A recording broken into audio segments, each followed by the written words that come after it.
She stepped off that stagecoach with a split lip, a blackened eye, and a carpet bag so light it might as well have been empty. Every man in Black Hollow stopped what he was doing, not because she was beautiful, though she was, underneath the damage, but because nobody who looked like that was supposed to be a bride. She was supposed to be a gift, purchased, delivered, owned, and the man waiting for her at the end of that dusty road? He was supposed to be the most dangerous thing in 3 counties. What happened next changed both of them forever. If this story already has you, drop your city in the comments. I want to see how far this reaches. Hit that like button and stay with me until the very end. The stagecoach from San Antonio arrived 40 minutes late, which was not unusual for Black Hollow, Texas, in the summer of 1884. What was unusual was the silence that followed it. Normally, when the coach rolled in, there was noise. Men calling out for parcels, women stepping forward to collect letters, kids darting between boots and wagon wheels trying to steal a look at whoever came off. Black Hollow was small enough that a stranger arriving was still an event worth watching. But when the door swung open that Tuesday afternoon and the woman stepped down onto the hard-packed dirt of Main Street, every sound seemed to drain out of the air like water through cracked earth. She was young, maybe 24, maybe younger. It was difficult to tell because the left side of her face was swollen in that particular way that comes from a closed fist, not a fall, and her lower lip had been split clean through and poorly stitched. Her dress was travel-worn and dusty, a dark blue wool that was wrong for the heat, and she carried a single carpet bag in both hands like it was the only anchor she had left in the world. She stood at the bottom of the coach steps and looked at the street with eyes that had already decided to expect the worst from everything they saw.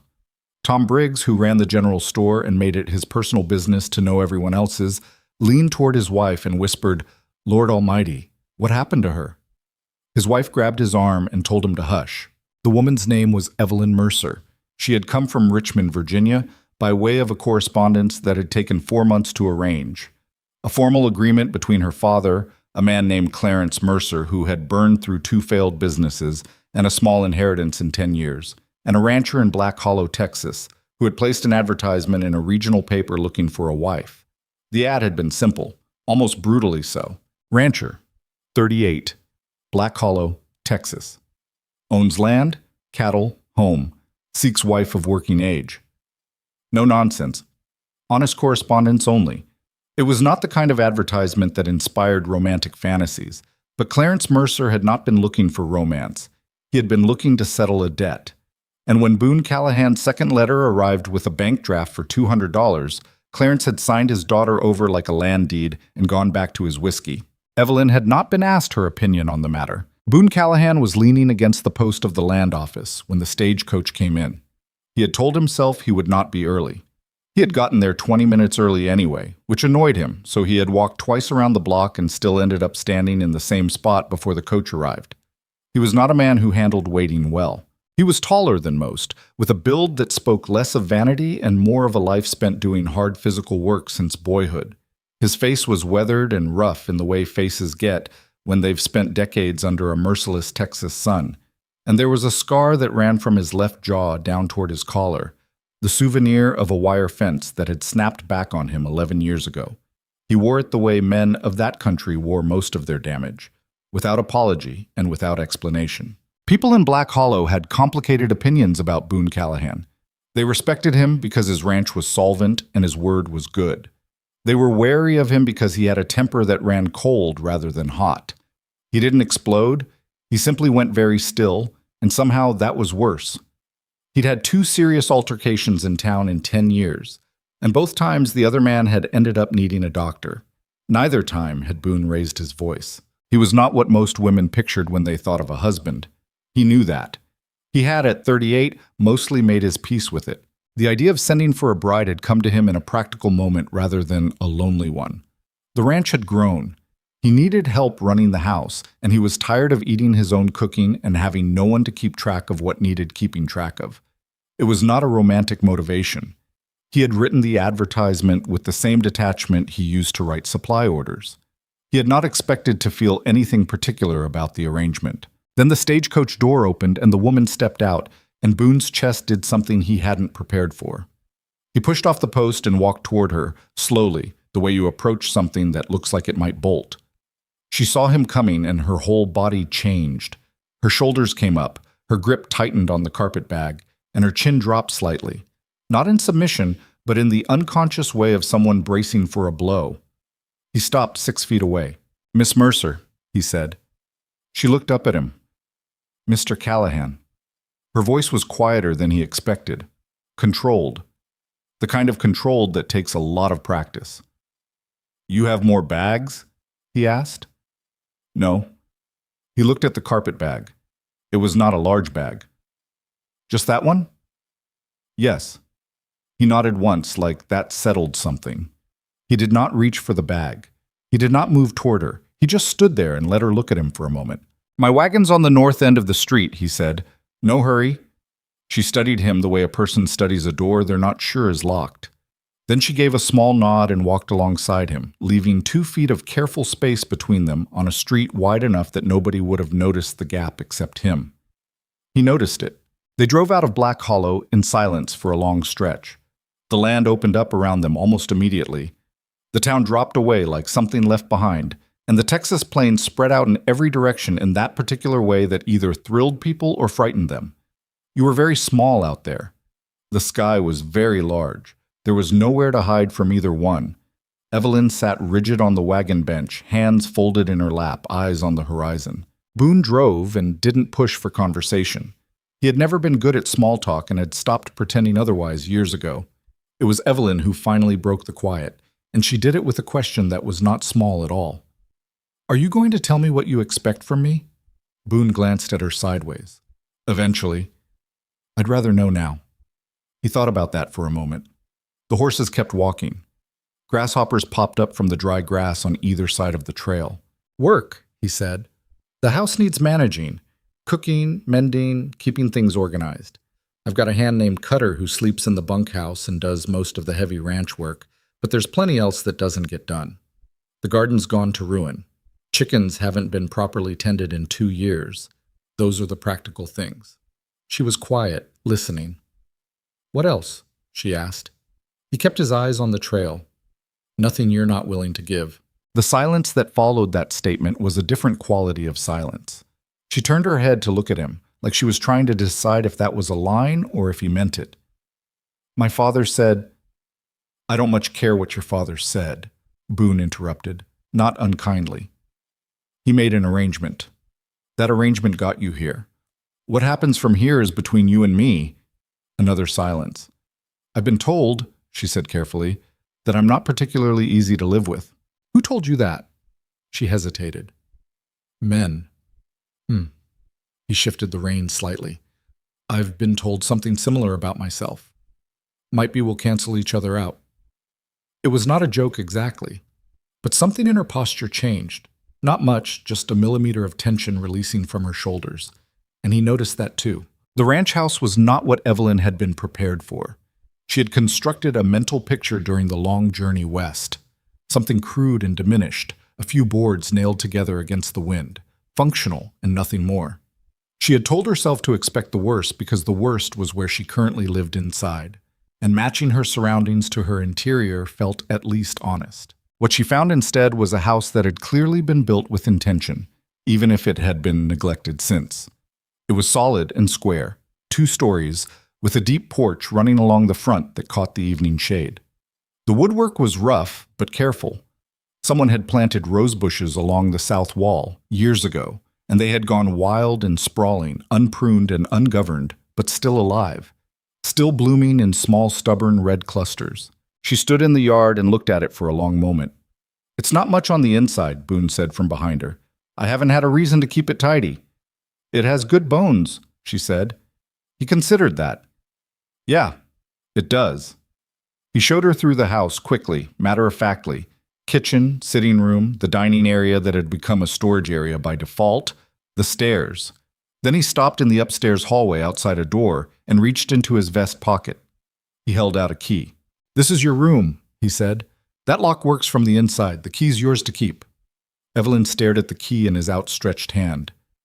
"My room," she repeated. "Your room. And yours." End of the hall. He nodded toward the far door. "Different room." She was still staring at the key, He could see she was working something out, recalibrating something internal, and he let her do it without rushing. "This isn't how I was told it would be," she said. "No," he agreed. "Probably not." "My father implied—" She stopped, started again. "I was given to understand that the arrangement involved Miss Mercer." He waited until she looked at him. "Take the key." She took it. He went back downstairs and left her alone. The first morning was awkward in the way first mornings almost always are.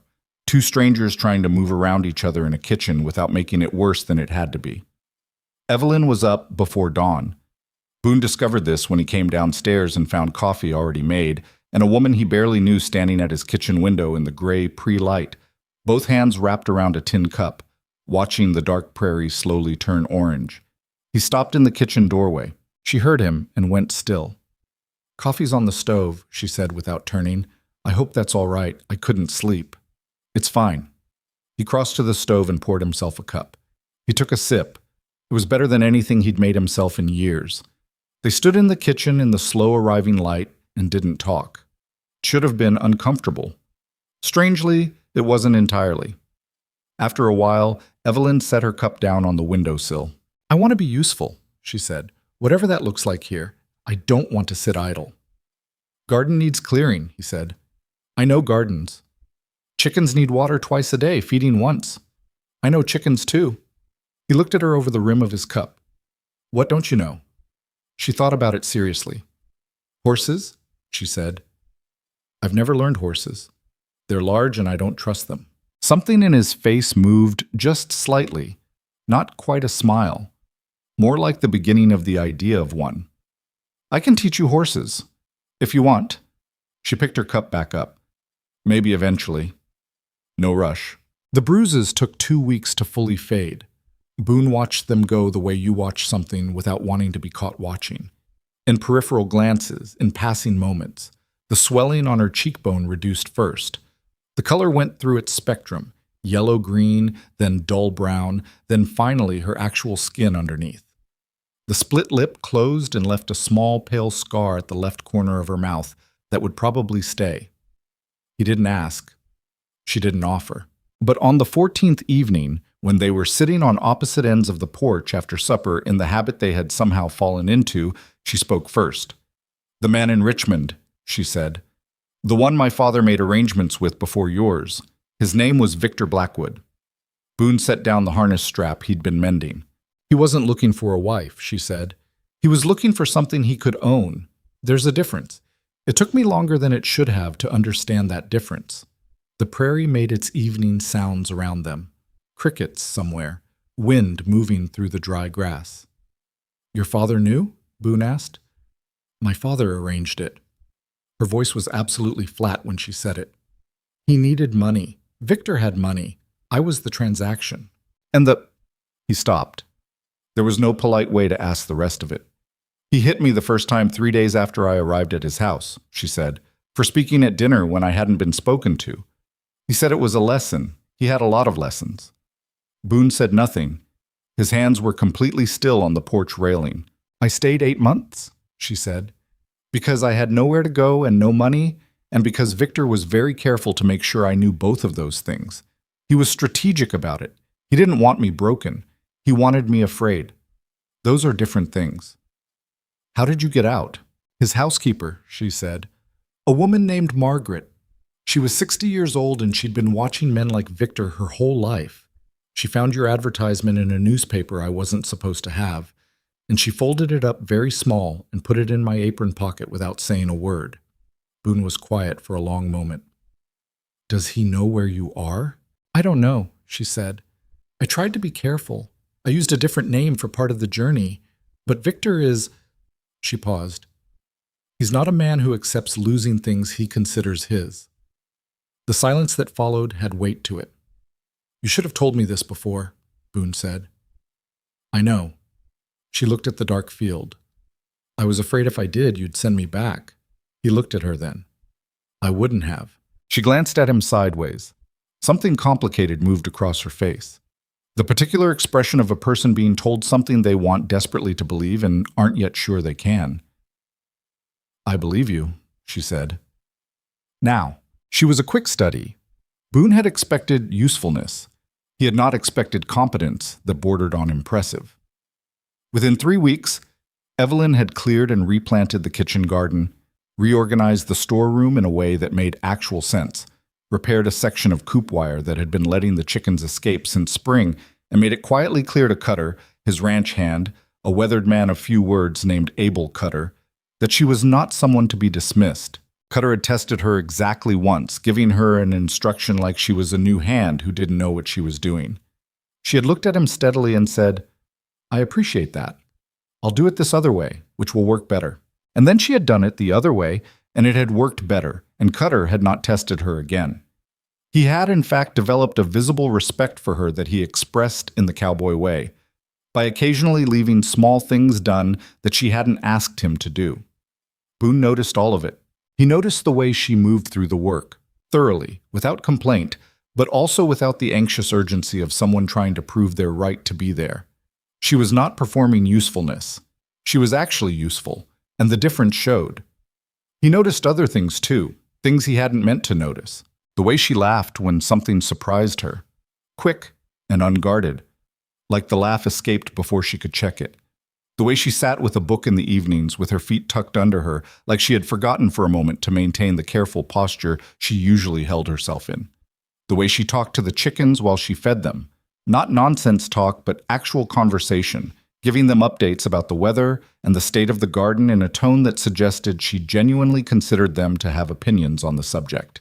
He was careful not to examine what he noticed too closely. She was here for practical reasons. He was not going to complicate practical reasons. The writing lessons started in the 5th week, which surprised him because she'd said eventually, and he'd taken that to mean a long time from now, or possibly never. She appeared in the barn doorway on a Wednesday morning while he was saddling up, wearing the dark blue wool dress. She only had the 2 dresses, which was something he had quietly noted, and said, "I'd like to start the horse lessons." He looked at her. "Now? Unless you're busy." He wasn't busy. He had work he could rearrange. "Give me 10 minutes, he said. He brought out a horse named Patience, which was what he'd named her because that was the quality she'd been saddled with by necessity. She was a gray mare, 10 years old, slow to a fence. Boone had kept her beyond her useful working years for reasons he had never explained to anyone. Evelyn stood 6 feet from the mare and folded her arms. "She won't bite you," Boone said. "You don't know that." "She's never bitten anyone in 10 years. "There's a first time." "Come here." Evelyn came. She stopped 2 feet away from the mare and held herself very still. "Hold your hand flat," Boone said. "Let her smell you first." She held her hand flat. Patience dropped her nose and snuffled at Evelyn's palm with the kind of thoroughness only horses have. Evelyn's eyes went wide. She made a small sound that was somewhere between alarm and wonder. "She's so—" She stopped. "Big?" he offered. "Warm," she said. "She's very warm." Boone watched Evelyn's face do something it didn't usually do. It opened. All the careful control she maintained dissolved for just a moment, and underneath it was someone who was 30 seconds away from being absolutely delighted. Patience bumped her nose upward against Evelyn's palm, looking for something more interesting than a hand, and Evelyn laughed, that quick, unguarded laugh, and said, "Oh, all right, I see how you are." Boone turned away and adjusted the saddle that didn't need adjusting. On a Thursday in late October, Silas Ryder rode in fast. Boone saw him coming from 200 yards out. The pace was wrong, too urgent for a social visit, and he set down the post-hole digger and walked toward the gate. Silas Ryder was an old friend in the way that men in that country had old friends, someone who had helped you through a bad winter 17 years ago and who you would do the same for without needing to be asked. He ran a smaller spread 10 miles north, had a wife and 3 kids, and was not a man given to alarm. He was alarmed now. He pulled up hard at the gate, his horse lathered and blowing. "There's a man in town," Silas said without preamble. "Came in on yesterday's coach, Eastern, well-dressed, the kind of well-dressed that's trying to make a point. He's been asking questions." Boone went still. "What kind of questions?" "About a woman," Silas said. "Young, dark hair, Eastern. Came in from San Antonio on the September coach. He's talking to anyone who'll talk back, and he's got money to make it worth their while." Boone said nothing. Tom Briggs told him he didn't recall anyone like that, Silas went on. But Boone, Tom's wife, was standing right there, and she's got a memory like a court recorder. She didn't say anything, but she also didn't leave the room when she should have. How long has he been in town? Since yesterday noon. Boone turned and looked at the house. Evelyn was visible through the kitchen window, moving around inside. He give a name? Blackwood, Silas said. Victor Blackwood. You know it? I know it. Boone's voice was completely flat. How many men does he have with him? Silas took off his hat. That's the thing. 3 that I saw. Hard-looking men. Not the kind of men a businessman brings for show. Boone stood at the gate for a moment, looking at nothing, working through it. He's got legal papers? He asked. Couldn't say for certain. He's waving some kind of document around, but Tom couldn't read it from across the room. All right. Boone picked up the post-hole digger from where he'd left it and walked it back to the barn wall and hung it on its hook with an attention to placement that was slightly absurd given the circumstances. He did things like that when he was thinking hard. He needed his hands occupied. You gonna tell her? Silas asked from the gate. Yes. What are you going to do? Boone turned. Go in the house and talk to my... He stopped. The word stuck briefly. Go in the house and talk to Evelyn. He left Silas at the gate and walked to the house. She knew something was wrong the moment he came through the kitchen door. She had been learning to read him in the weeks she'd been here, slowly, the way you learn to read any landscape that's new to you, starting with the big obvious features and working toward the subtle ones. The set of his shoulders was one of the subtle ones, and right now they were carrying something. She set down the bowl she'd been washing. What happened? She asked. He sat down at the kitchen table, which he rarely did in the middle of the day, and he told her straight, who was in town, what Silas had said, and what he thought it likely meant. She listened without moving. Her face did not collapse the way he'd half expected. It went in the opposite direction, closing in, hardening to something that was not quite fear and not quite anger, but had the texture of both. When he finished, she was quiet for a moment. Then, I have to go, she said, before he finds this place. No. She looked at him. Mr. Callahan. Boone. Boone. She hadn't used his name before, not his first name. It came out with a kind of desperate patience. You don't understand what Victor Blackwood is. He doesn't give up. He doesn't let go of things. If you try to stand between him and something he believes belongs to him, he will... I understand what he is, Boone said. You've never met him. I've met men like him. Not like him. She was moving now toward the stairs, toward the room and the carpet bag, and the instinct to disappear that was apparently still fully operational underneath everything she'd built in the past weeks. He'll destroy this place, Boone. He'll destroy you, and Cutter, and Silas, and everything. Evelyn. He didn't raise his voice. He just said her name, and something in the way he said it stopped her at the bottom of the stairs. She turned. He was still sitting at the kitchen table, both hands flat on the surface in front of him, looking at her with that particular stillness that she had learned was not the stillness of a man who was empty, but of one who was very, very full and being deliberate about it. Sit down, he said. She sat down. Not at the table. On the bottom step of the stairs. Her hands were shaking slightly, and she pressed them flat against her thighs. He looked at her for a moment. I have a solution, he said. You're not going to like it. Tell me. Marry me. The kitchen was very quiet. Excuse me, she said. A legal marriage, he said. It closes the contract your father made with Blackwood. Once you're a married woman, legally documented, with a license from the county, whatever arrangement he bought from your father is finished. He has no legal claim. She stared at him. She stopped. You put in the advertisement. An advertisement is not a marriage. There's no certificate. There's nothing legal between us, which means whatever legal fiction Blackwood has constructed around his arrangement with your father could still hold. She was quiet, processing it. If we marry today, he continued, right now, today, and get it recorded at the county office, can we do that? Judge Hartley's in town until Friday. He can do it in an hour. Boone paused. Silas and his wife can witness. I trust them. Evelyn looked at her hands, then at the table, then at some middle distance that was neither.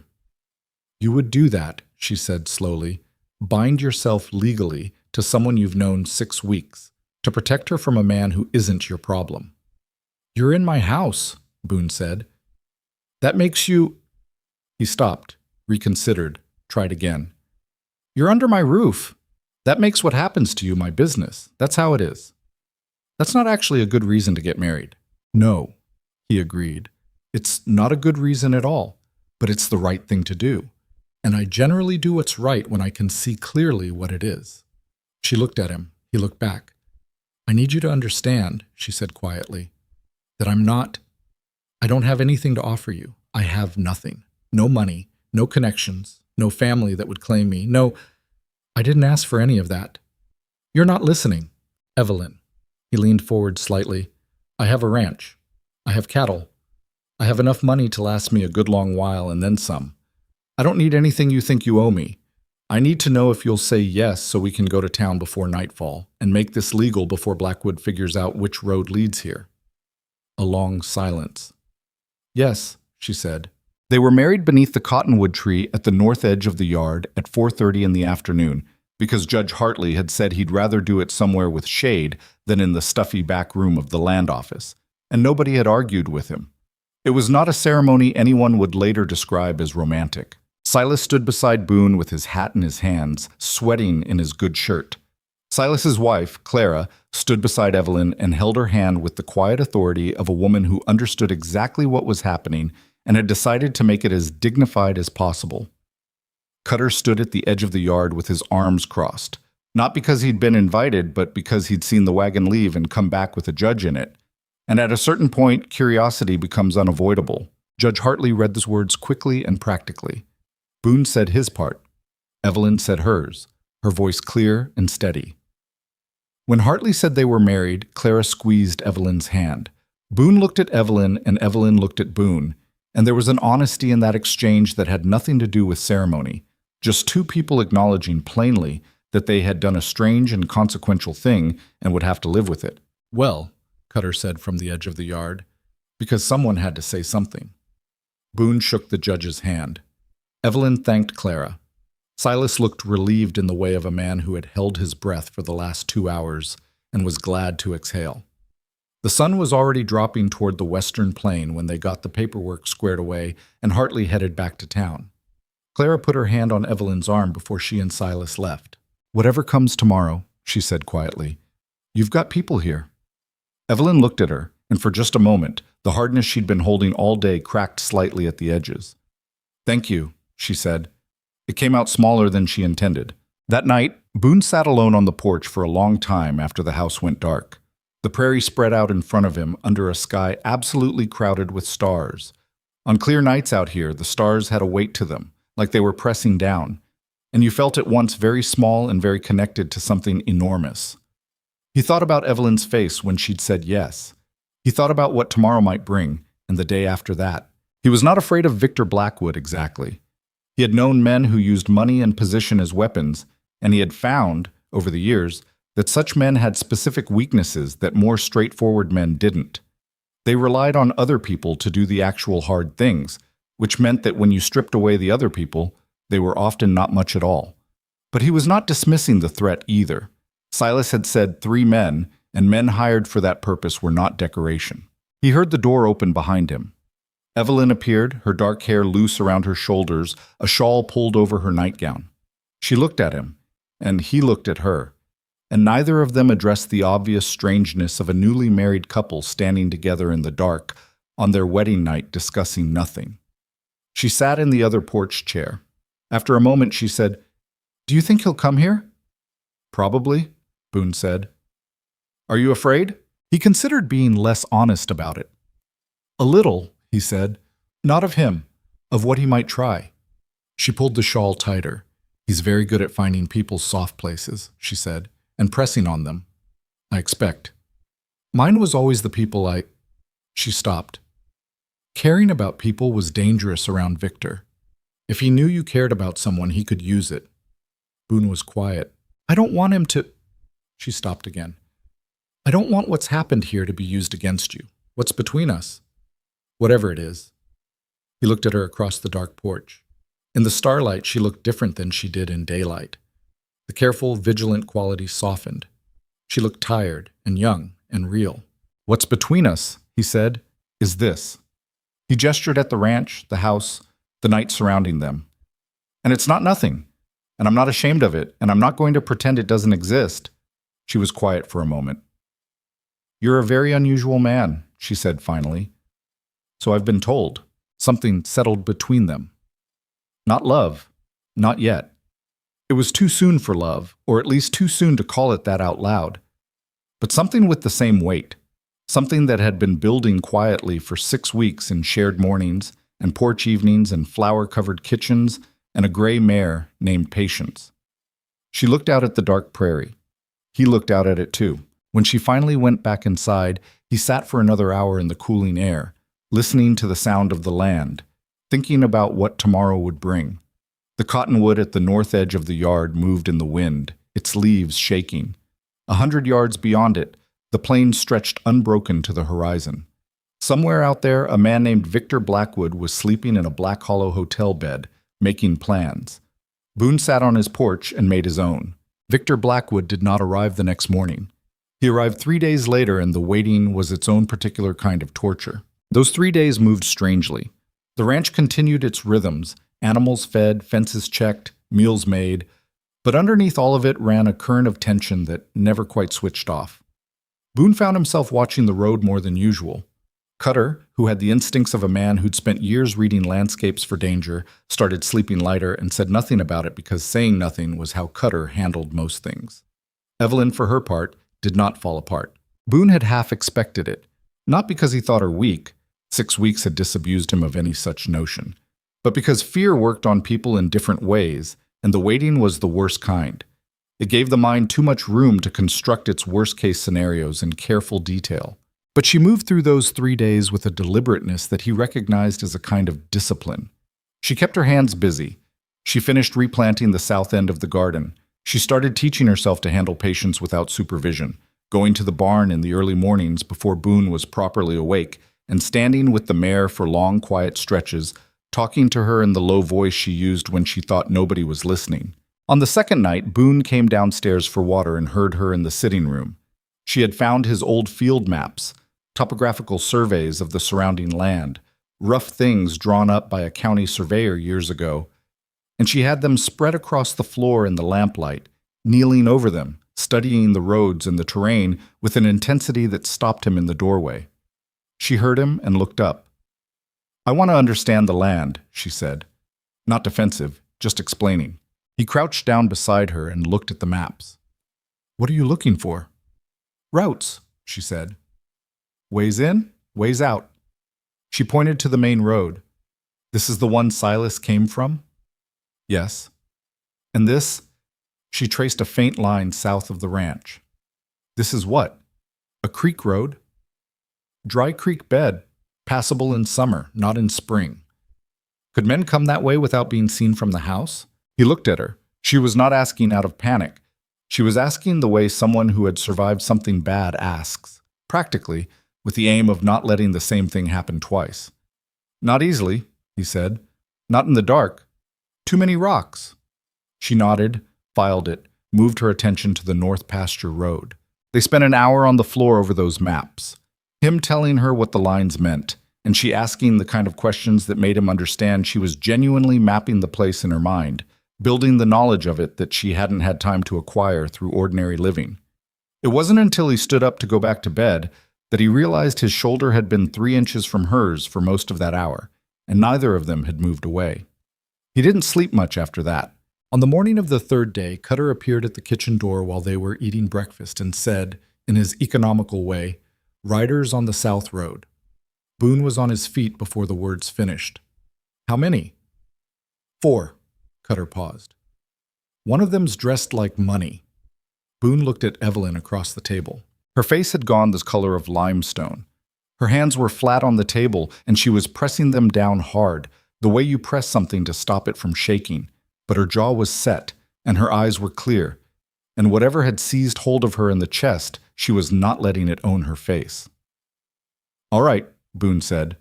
He said it to both of them. "Cutter, you stand by the barn. Normal. Don't make it look like we're arranged for something. Cutter nodded and disappeared. Boone looked at Evelyn again. You stay in the house until I call for you. She looked at him. No. Evelyn? No. She stood up and her chair scraped back on the floorboards. I'm not hiding in this house from a man I'm done being afraid of. She stopped, amended it slightly. A man I'm trying to be done being afraid of. Something crossed his face. He picked up his hat from the hook by the door. Stay on the porch, he said. Fine. Behind me. Fine. He put on his hat and went outside. Victor Blackwood rode through the gate on a black horse that had been chosen for exactly the impression it made. Tall, well-groomed, the kind of horse a man buys to make other men feel smaller. He was wearing a dark gray suit coat that had no business being on a Texas ranch, and he wore it with the ease of someone who had never once considered that his surroundings might impose a dress code on him. He was perhaps 50, lean in the face but thick through the chest, with silver-streaked hair and the kind of handsome that had gone slightly wrong with age. Features that must have been striking at 30 and had since become something colder. 3 men rode behind him, spread out in the loose, casual way of men who had been arranged strategically rather than riding naturally. Boone walked into the yard and stopped. He did not call out, did not gesture, did not do anything except stand there in the center of the yard with his thumbs in his belt and wait. Victor pulled up 10 feet from him and looked him over with the practiced, unhurried assessment of a man who priced everything he looked at. You'd be Callahan, he said. I would. Victor's eyes moved past him to the porch, found Evelyn standing there, and something happened in his face. A brief tightening around the eyes, almost proprietary, the expression of a man inventorying something he believes belongs to him and is annoyed to find in someone else's possession. Evelyn, he said. Not a greeting.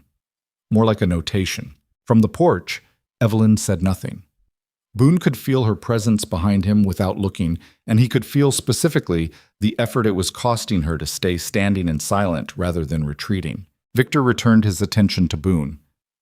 I think we can make this simple, he said. I have a contract duly signed with Clarence Mercer of Richmond, Virginia, for the hand of his daughter. That woman, a gesture toward the porch, left the arrangement in breach of the agreement and traveled here under false pretenses. I'd like to collect her and go. You'll be compensated for your inconvenience. Boone let the words finish and settle. She's my wife, he said. A beat of silence. Victor's expression did not change immediately. It shifted slowly, like ice cracking. First a stillness, then a fracture spreading across it. I beg your pardon? Married 3 days ago, Judge Hartley. County recorded. Boone reached into his vest pocket and produced a folded paper. He held it out, not offering it, just displaying it. Legal and documented. Victor stared at the paper. His jaw was doing something controlled and deliberate. That, he said after a moment, is a piece of paper arranged in 3 days to circumvent a legal obligation. That, Boone said, is a marriage certificate, which supersedes a contract for a woman who is no longer unmarried. The contract predates your marriage. The contract is between you and Clarence Mercer. Evelyn wasn't a party to it. She's a person, not property, and she married me of her own will, and there's a judge and 2 witnesses who can speak to that. He folded the paper and put it back in his pocket. I think we're done here. Victor looked at him for a long moment. Then his eyes moved back to the porch. Evelyn, he said, and his voice had shifted into something smoother, something practiced and intimate in a way that made Boone's skin feel cold. I'd like to hear it from you, that this is what you chose. From the porch, a silence. Then Evelyn stepped down off the porch steps and walked into the yard. She stopped beside Boone. Not behind him. Beside him. Boone noticed it. She looked at Victor Blackwood, and when she spoke, her voice was not large or dramatic. It was simply steady, which under the circumstances was more impressive than either. This is what I chose, she said. Victor's face did a complicated thing. The smoothness went away. Something underneath it, not grief, nothing so human as that, came briefly to the surface. It was the expression of a man whose possession has contradicted him in public, and the wound to his pride was substantial.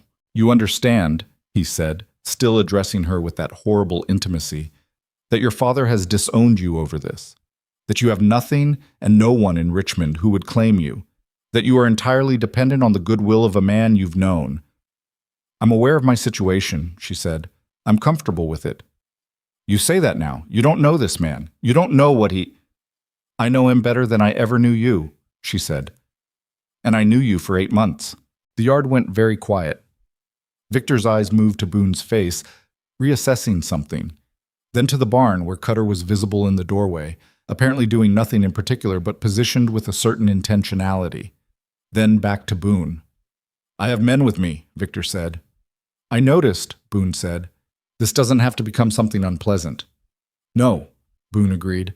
It doesn't. That's your choice. Another silence. Victor's horse shifted under him, and he controlled it with a tight hand.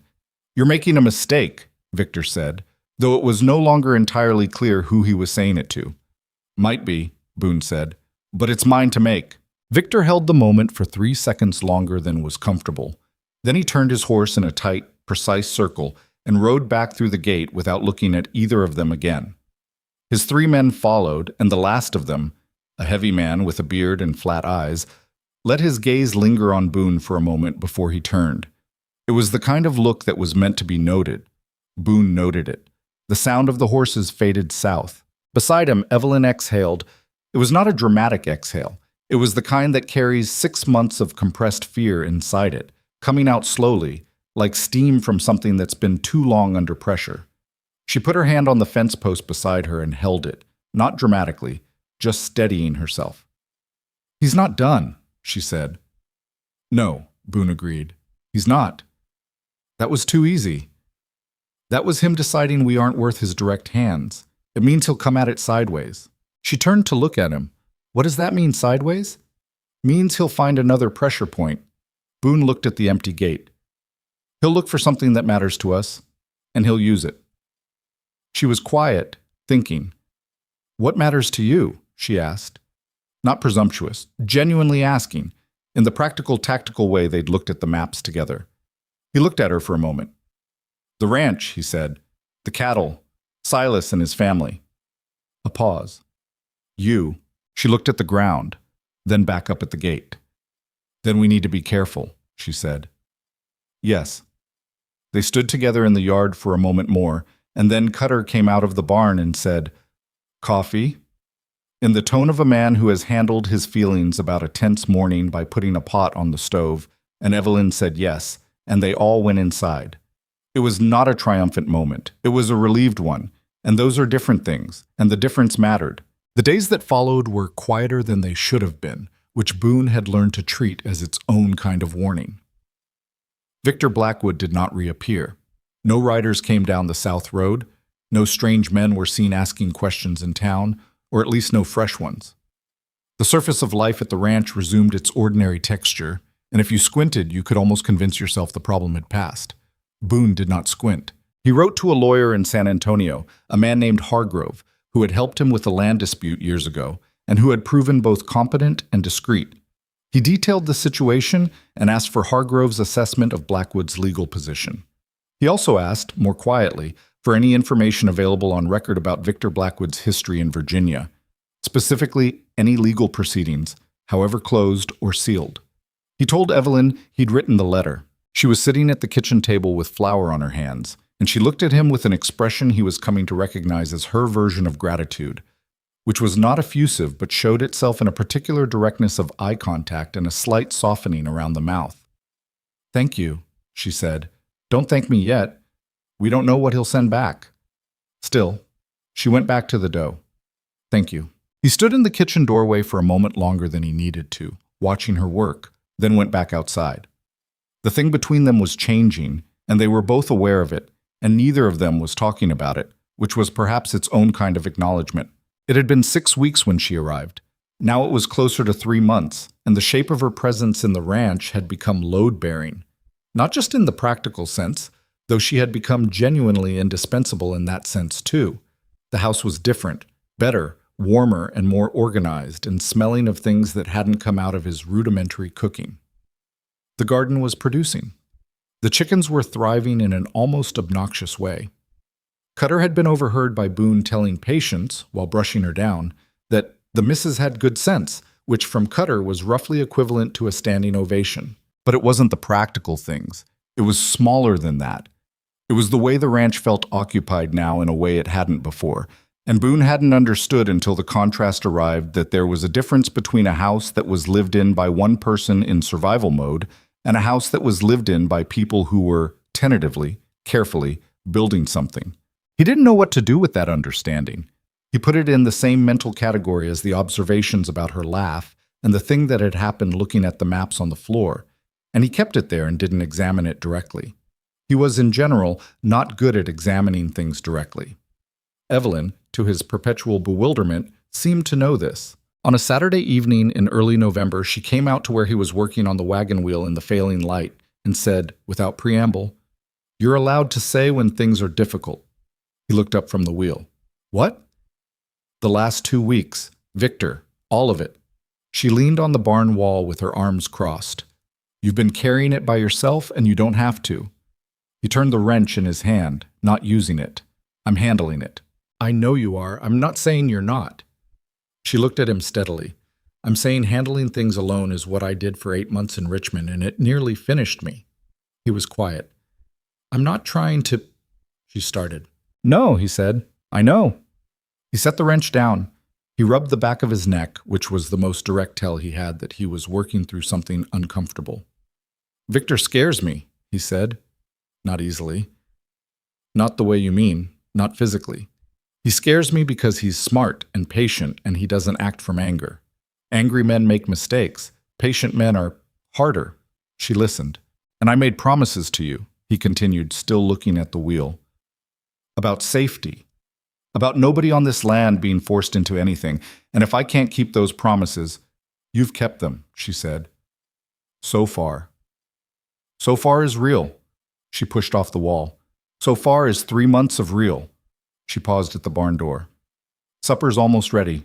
She went inside. He sat with the wagon wheel for a few more minutes. The prairie had gone purple and dark around him, and the first stars were coming through. He had made promises to her. She was right that he'd kept them.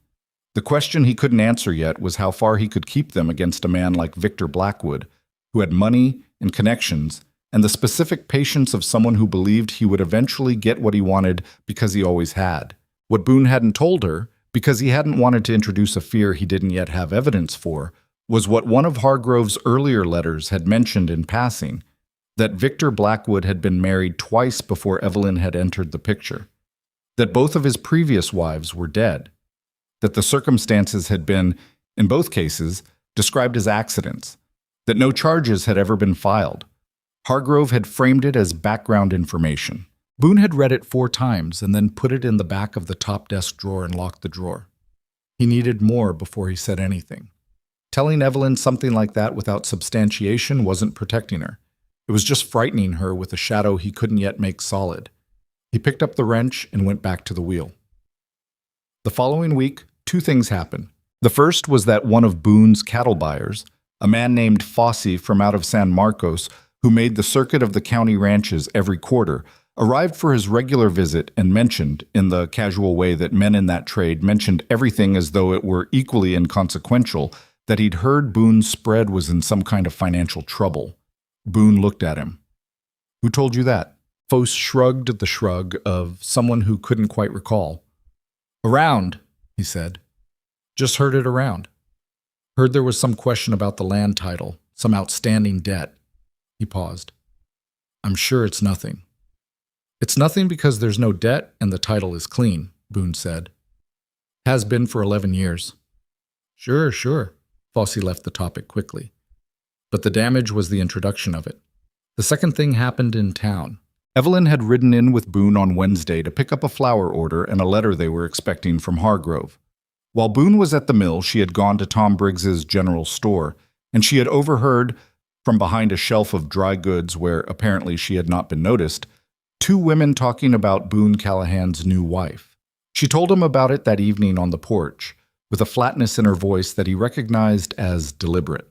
"They said," she repeated carefully, "that they'd heard I'd come here under false pretenses, that my father hadn't consented to the arrangement, that I'd deceived you and you were too proud to admit it." She looked out at the dark yard. and that there was a man in town who was claiming he had prior legal claim to me and that the marriage was going to be challenged. Boone's hands were still. That's two fronts, he said. Yes. He's moving on the reputation and the legal at the same time. That's what I think. She turned to look at him.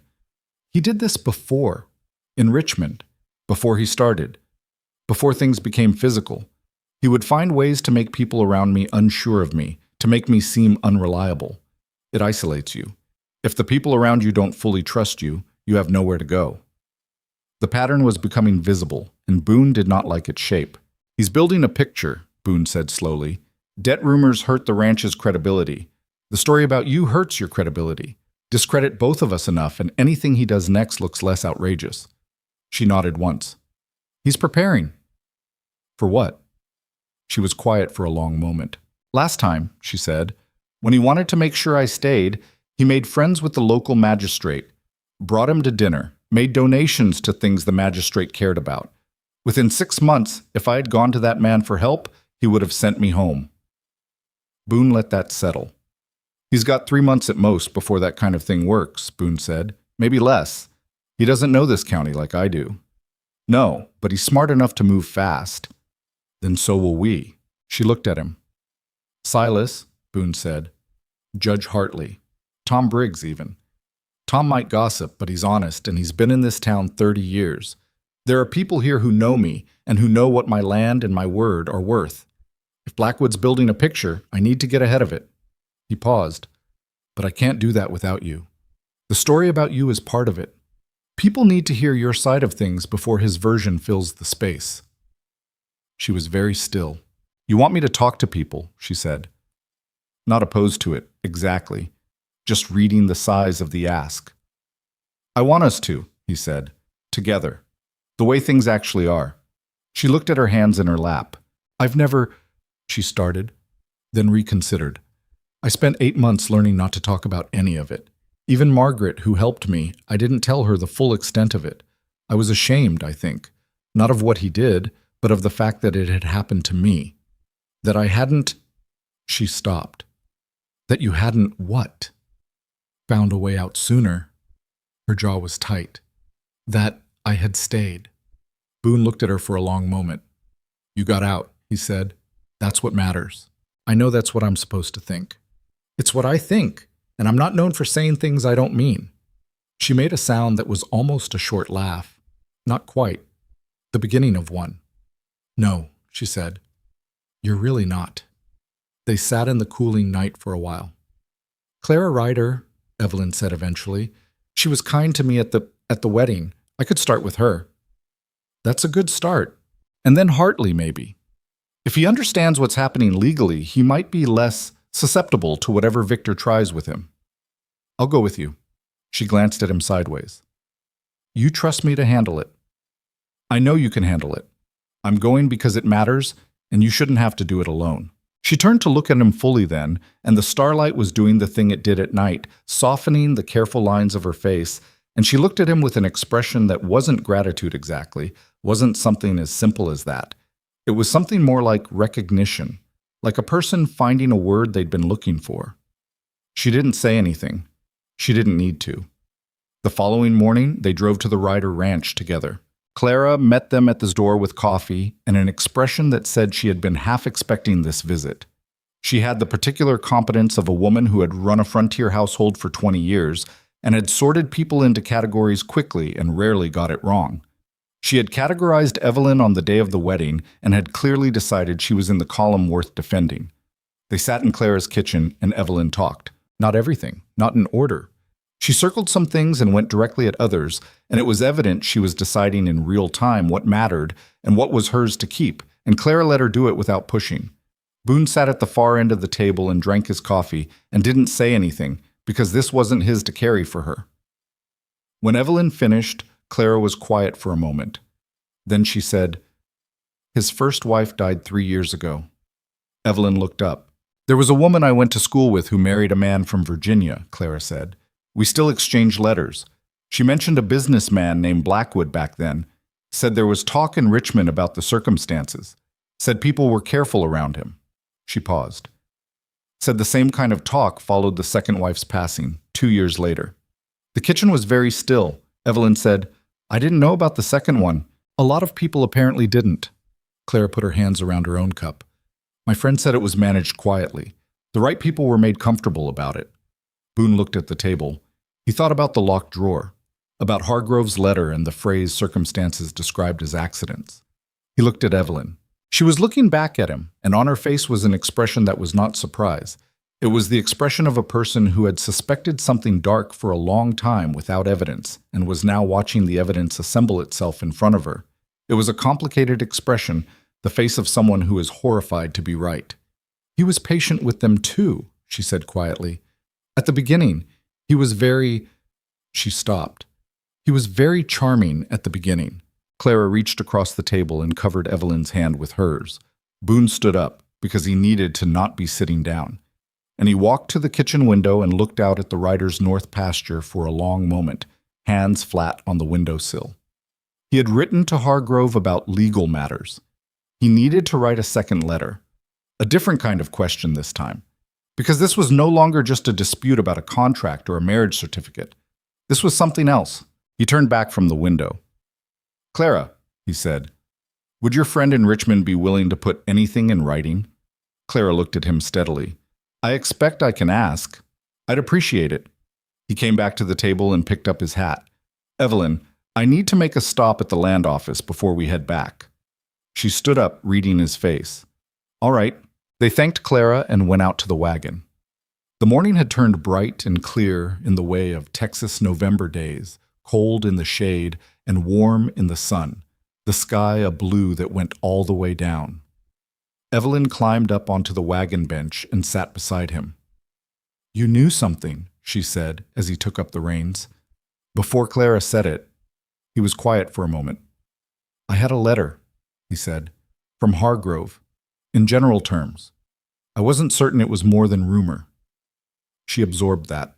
"You were trying to protect me from being frightened by something that might be nothing." "Yes." A pause. "I understand why you did that," she said. "I also need you not to do it again." He looked at her. "If there's something that concerns me," she said, "I need to know it. I spent months not knowing things because someone decided what I should and shouldn't know. I understand you're not him. I know you're not. But I need to be part of the knowing." It was the longest direct statement she had made to him about what she needed, and he held it the way you hold something that has weight. "You're right," he said. "I'm sorry." She nodded once, accepting it. He turned the horses toward town. They drove for a while in a silence that was different from the silences at the beginning, the careful stranger silences. This one had texture to it, the texture of two people who had been through something together and were on the other side of it and still beside each other. "Boone," she said, as the first buildings of Black Hollow came into sight. I'm not going to run," she said. "I want you to know that, whatever comes next. I'm not going to run again." He looked at her. She was looking at the town, her face forward, and her jaw had that set to it that he'd first seen in the yard 3 days after Victor arrived. The jaw that said she had chosen this ground and intended to hold it. "I know," he said. The wagon rolled into Black Hollow. Whatever Victor Blackwood was building in the dark, they were going to face it. Not just Boone, not just Evelyn, but the two of them in the specific way they had stumbled into being. Impractical and imperfect and real, bound by a piece of paper and 3 months of prairie mornings, and the kind of trust that only forms between people who have been genuinely honest with each other about the things that frighten them most. It was not nothing. It was, in fact, considerable. Hargrove's second letter arrived on a Thursday, 11 days after Boone had sent the new set of questions south. Boone read it at the kitchen table before Evelyn came downstairs, which was not him keeping something from her. He had made that promise, and he intended to keep it. But simply the letter arriving early, and him being a man who read things the moment they were in his hands. By the time she appeared in the kitchen doorway, flour-dusted apron already on from some early baking project, he had read it twice and set it flat on the table where she could see it. She looked at him, then at the letter. "Hargrove?" she asked. "Sit down first." She sat. She picked up the letter and read it. He watched her face do the thing it did when she was processing something difficult. The careful stillness, the slight tightening around her eyes, the jaw setting itself 1 degree firmer. When she finished, she set it down. 2 women, she said. Both ruled accidental. Yes. And the investigating magistrate in both cases had documented financial connections to Blackwood. Yes. She pressed her palms flat on the table. It was the gesture she used when she needed something to push against. He was careful, she said. He's always careful. Hargrove says there's a lawyer in Richmond who represented the family of the second wife, a brother who never accepted the ruling. He's been quietly collecting information for 2 years, but hasn't had enough to move on. Evelyn was quiet for a long moment. And Hargrove thinks if we send him what we know, what Clara's friend is willing to put in writing, combined with what this brother has, might be enough to reopen an inquiry. Boone paused. In Virginia, which doesn't help us directly, not quickly, but it changes his position. A man with an active legal inquiry in his home state, Boone said, has less freedom to pursue things in Texas without drawing attention he can't afford. He looked at her. It's not a clean solution. It might take months. We don't have months. No, he said. We have whatever time it takes him to finish building what he's building here. She stood up and went to the window. She stood there with her back to him for a moment, looking at the yard, the cottonwood, the pale winter grass stretching south. He did not rush her. He'll come again, she said finally. Not a question. I think so. And next time he'll have more pieces in place. The debt rumors are still circulating. Fossey told me yesterday that 2 more buyers have heard versions of it. Whoever Blackwood's paying to spread it is working through the county systematically. She turned from the window. Then we go first, she said. He looked at her. You said we needed to get ahead of his picture, she said. We started with Clara. We've been careful and quiet and building slowly, but he's not being careful and quiet. He's moving. Something had shifted in her face. The careful deliberateness was still there, but underneath it was something harder and more forward-leaning. I want to call on Judge Hartley myself. Today, if he's available. Not through you, me, directly. All right, Boone said. And I want to talk to Tom Briggs. He gossips. You said he's honest. Honest gossip travels as fast as dishonest gossip, and I'd rather have the honest kind working for us. Also all right. And I think... She stopped, reconsidered. There's a meeting at the Grange Hall on Saturday, ranchers and their families. Half the county will be there. He understood where she was going. That's a large room. Yes. You'd be standing up in front of people who've heard Blackwood's version of things. I know. Some of them might not be kind about it. She looked at him steadily. I've been in rooms where people weren't kind. I survived those rooms. This one will be different because this time I'll be standing next to someone who'll still be there when it's over. He held her gaze for a moment. I'll be there, he said. She nodded once, like that settled it, and went back to her baking. They drove to Judge Hartley's house that afternoon.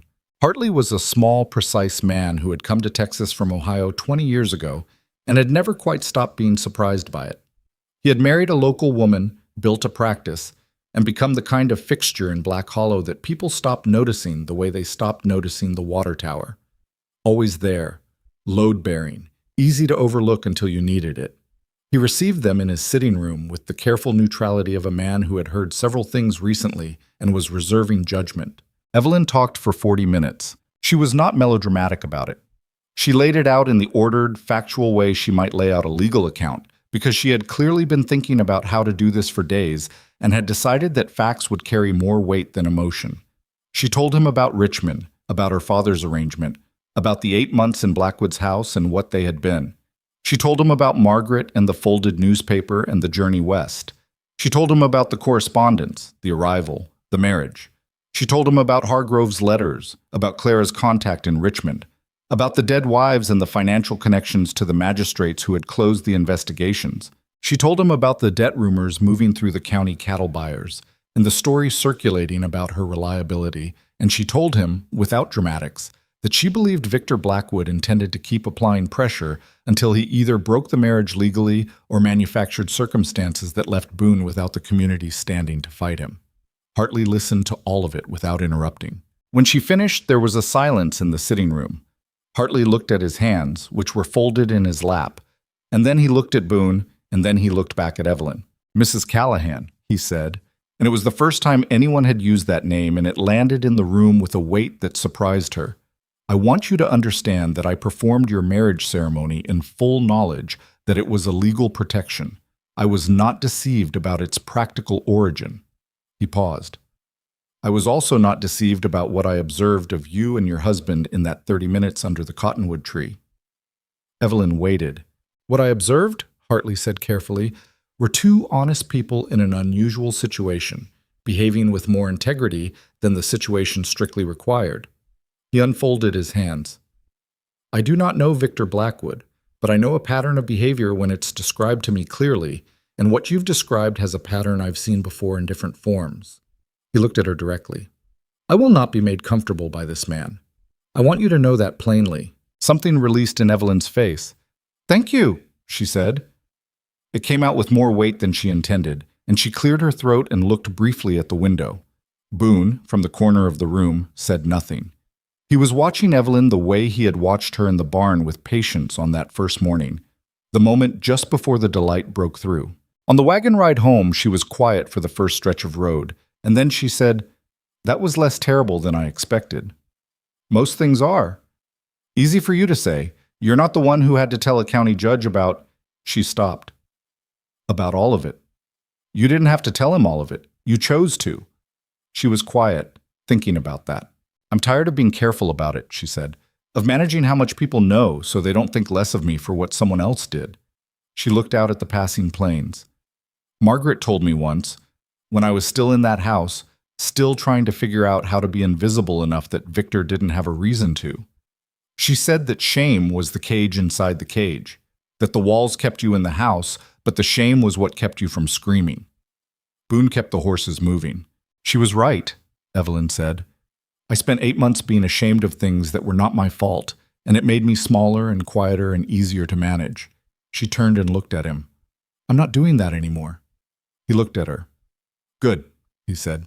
Saturday morning arrived gray and cold, a thin cloud layer filtering the sun into something flat and diffuse that made the plains look like a charcoal drawing. They drove to the Grange Hall together in the wagon, Cutter riding alongside on his own horse because he had decided, without being asked, that he was going to the meeting. When Boone mentioned this to him the night before, Cutter had said, "I've been working this ranch for 6 years, and nobody's called my employer's finances into question without me having something to say about it." And then he'd gone back to the bunkhouse. The hall was full when they arrived. Black Hollow on a Saturday meeting drew from a wide radius. Ranchers, their wives, hired hands with nothing else to do, the shopkeepers and tradesmen who came for the commerce of conversation. Boone recognized most faces. He could see as they walked in the slight recalibration that went through the room. People adjusting their expressions, deciding what to do with their eyes, the specific social performance of a crowd that has been talking about you and has just registered your arrival.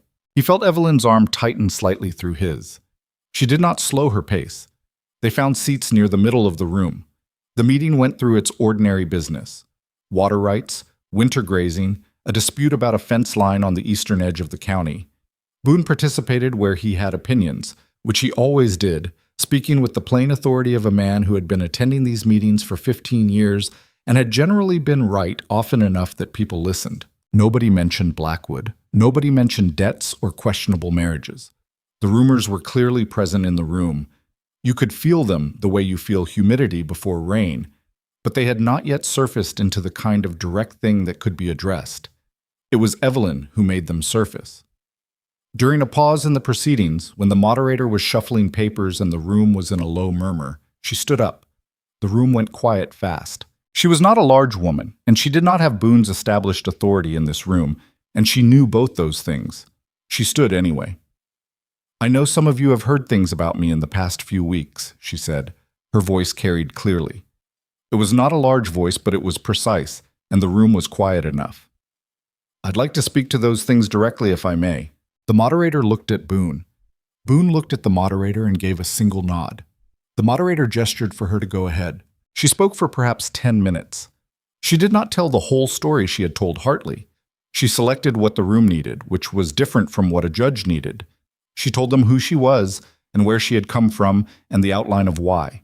She told them about Victor Blackwood, not as a victim telling a damage report, but as a witness making a clear account.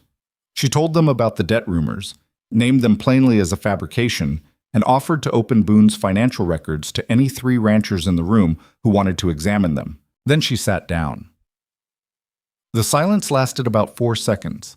Then an older woman near the back, a rancher's wife named Mrs. Aldecoa, who had been in Black Hollow since before the war and whose opinion carried the specific weight of longevity, said clearly, "I've known Boone Callahan's land and his word for 12 years, and I haven't known either one to be in question."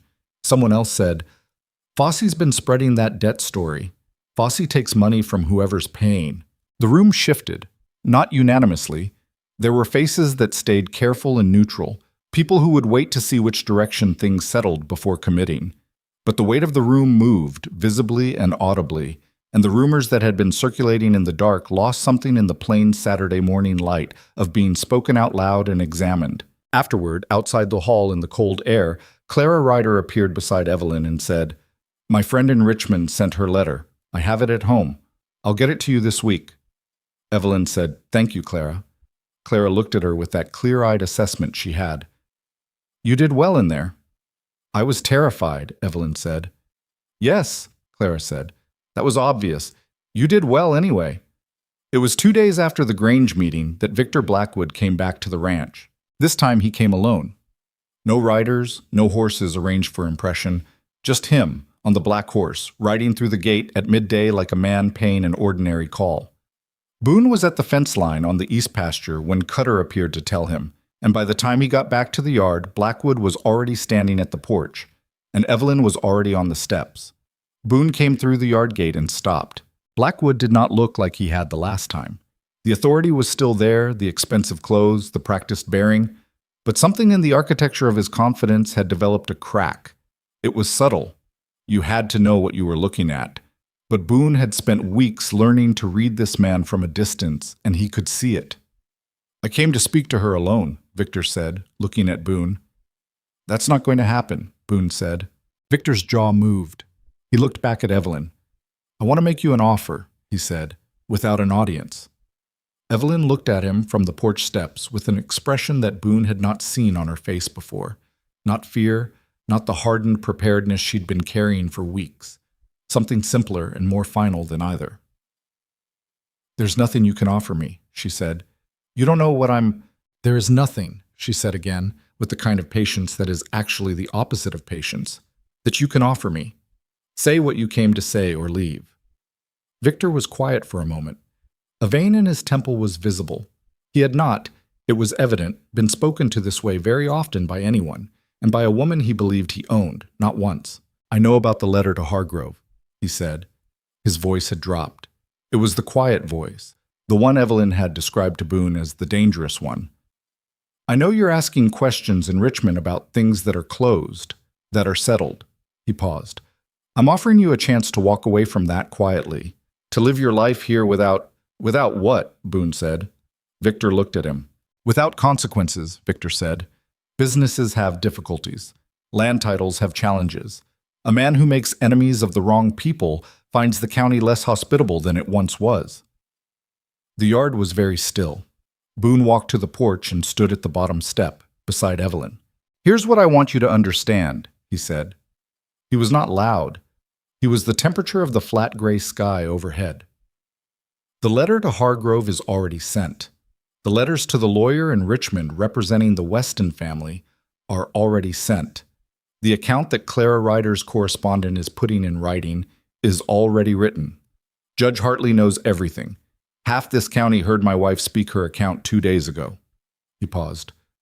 "There's nothing left here that you can threaten into silence, because it's already spoken." Victor's face had gone very still. "You came here to negotiate," Boone continued. "That means you're worried. Men who are winning don't come alone to negotiate." For the first time since he had ridden through the gate on that first day, Victor Blackwood had nothing to say. The silence stretched. Then, from inside this house, the sound of a horse on the road, and Silas Ryder came around the south side of the yard on his mare, holding an envelope.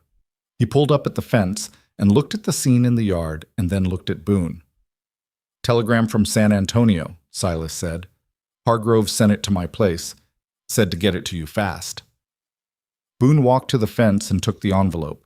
He opened it. He read it once. He looked at Evelyn. "The Richmond Magistrates Court has accepted a petition to reopen the inquiry into the death of Diana Blackwood," he said. "Filed 4 days ago." The name, Diana, went through Evelyn like a cold wind. One of the women she had not known existed until recently. A woman who had stood in the same position she had stood in, had survived the same patient architect of fear and control, had not survived what came after. She looked at Victor Blackwood. He was looking at the telegram in Boone's hand, and what was on his face now was not the controlled authority of a man who was accustomed to winning. It was something stripped of all its surface, something raw and calculating and cornered. He gathered himself. He straightened in the saddle. He rode out of the gate without another word. Silas watched him go. "That man's going to be trouble." "He's going to be trouble somewhere else," Boone said. "He knows this county won't give him what he came for."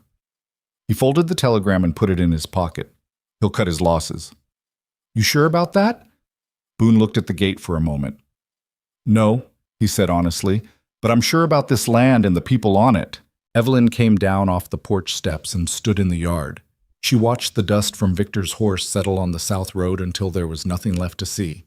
Her arms were crossed against the November cold, and her face was doing something it didn't often do in the open air. It was letting go. Not all at once, not cleanly. It was not the kind of letting go that happens in a single moment.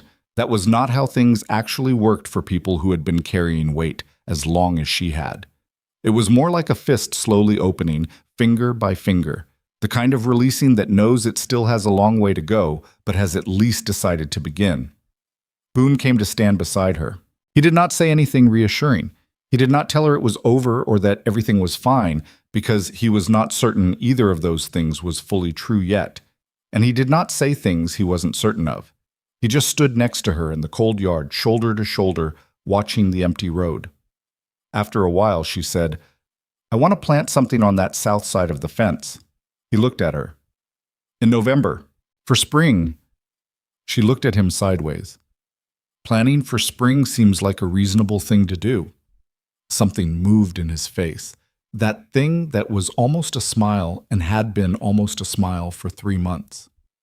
"Yeah," he said, "it does." Winter came to the Texas plains the way it always did. Not gently, not with warning, but as a hard fact arriving overnight that rearranged everything. The weeks after Victor Blackwood's final visit settled into something Evelyn did not have a word for at first. It took her until December to identify it. The word was ordinary. Not ordinary in the diminished sense, not ordinary meaning small or insufficient, but ordinary in the way of a life that has found its actual shape and is living inside it without apology. The debt rumors dried up. Whether Blackwood had stopped paying for them, or whether the community's opinion had turned too firmly against the story to make it worth spreading, the result was the same. The cattle buyers came back, the credibility of the ranch reasserted itself, and the people of Black Hollow, who had been neutral, began drifting, in the way communities drift, toward the side that had been more honest. Hargrove wrote twice more through December. The Richmond inquiry was proceeding slowly, as legal proceedings did, but it was proceeding. The brother of Diana Blackwood had retained new counsel. Victor, according to Hargrove's sources, had returned east to manage the situation. Whatever he had intended to build in Texas, he had abandoned it, at least for now, in favor of protecting the more immediate threat to everything he had constructed over a lifetime. Boone read each letter to Evelyn at the kitchen table, and they discussed them the way they had learned to discuss hard things, plainly, completely, without either of them managing the other's portion of it. What had shifted between them in the weeks since the yard confrontation was not something either of them announced or named. It had simply changed the way seasons change, the change arriving first in small details before the larger fact became undeniable. She had stopped flinching when he moved unexpectedly. He had stopped calibrating every movement around the possibility of alarming her. They had somehow, without discussing it, arrived at a physical ease with each other that was not romantic exactly, but was deeply comfortable, the kind of comfort that lives in being known. He brought her coffee in the mornings now. Not because she needed it, she was always up before him and could easily make her own, but because at some point it had become the thing he did, and she had stopped telling him he didn't have to. She read to him in the evenings. She had found 3 books in a box under the stairs that had belonged to his mother, and she had worked through all of them, reading aloud while he mended tack or cleaned equipment at the other end of the table. He was not a man who had grown up with reading aloud, and the first night she'd done it, he had sat very still as though he wasn't sure what was happening. By the 3rd night, he had started making occasional comments about the characters with an investment that surprised her. Neither of them mentioned any of this directly.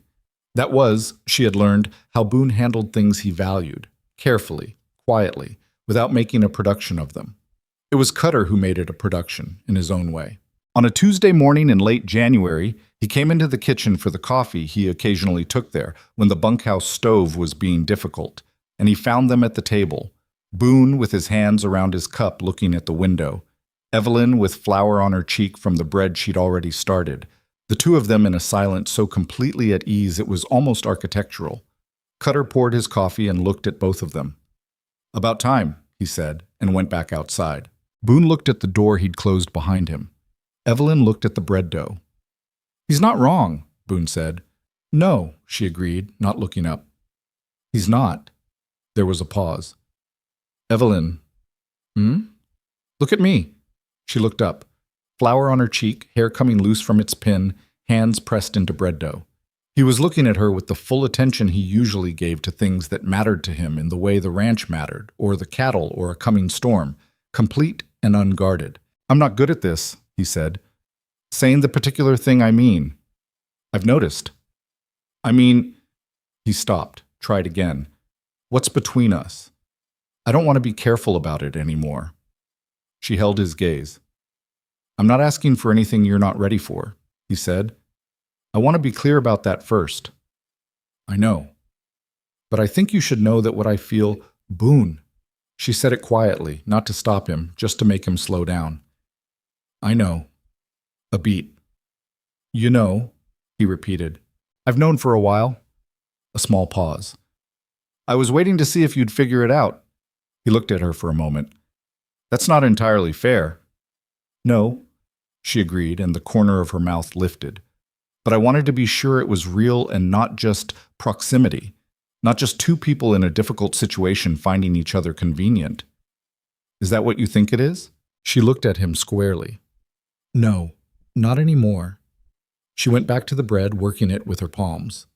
"You're a difficult man in some ways. You're too quiet, and you hold things inside too long, and you're constitutionally incapable of asking for help until you're almost past needing it."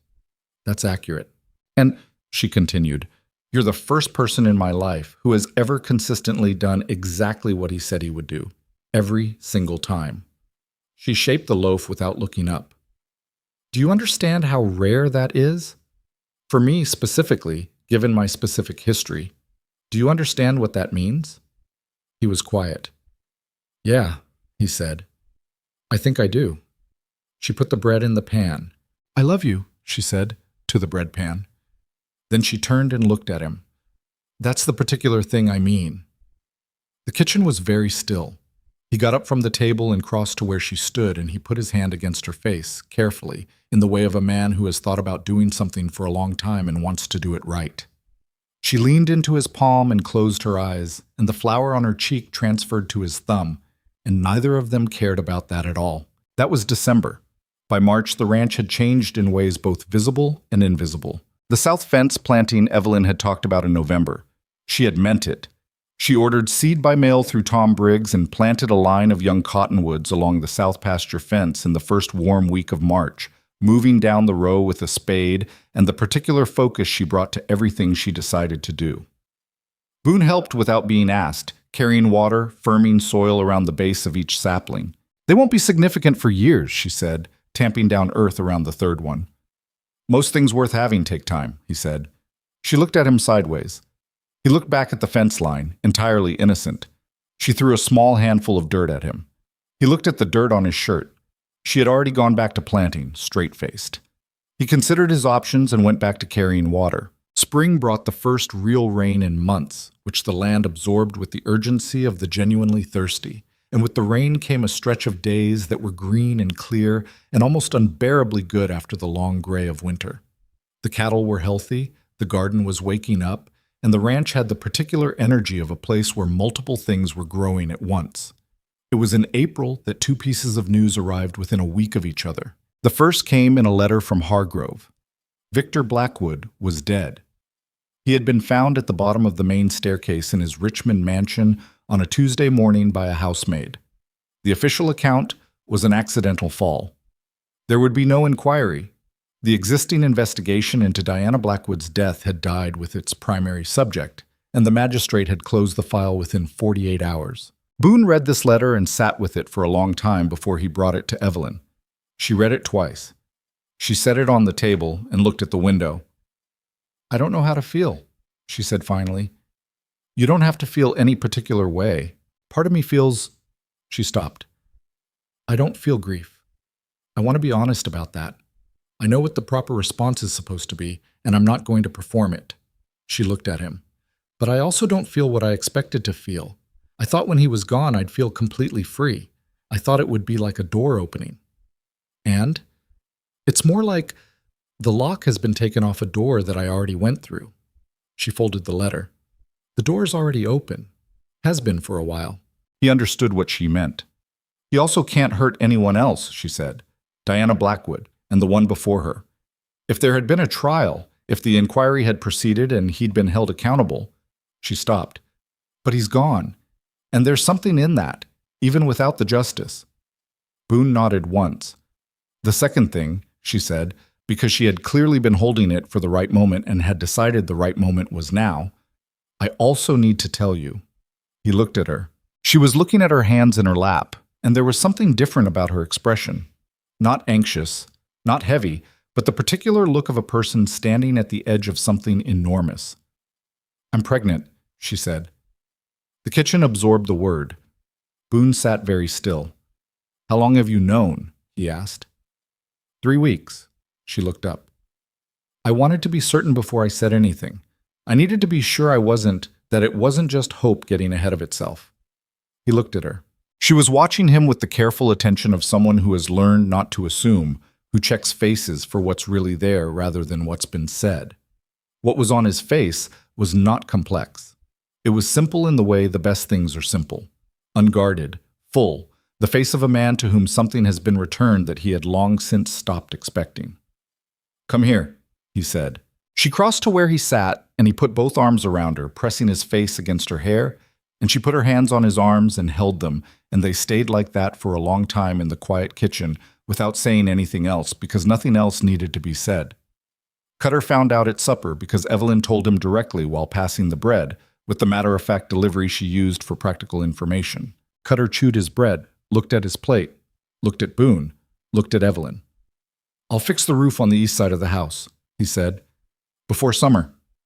That was Cutter's way of saying he was glad. The fire came in May. It started 30 miles north of Black Hollow on a dry Tuesday afternoon.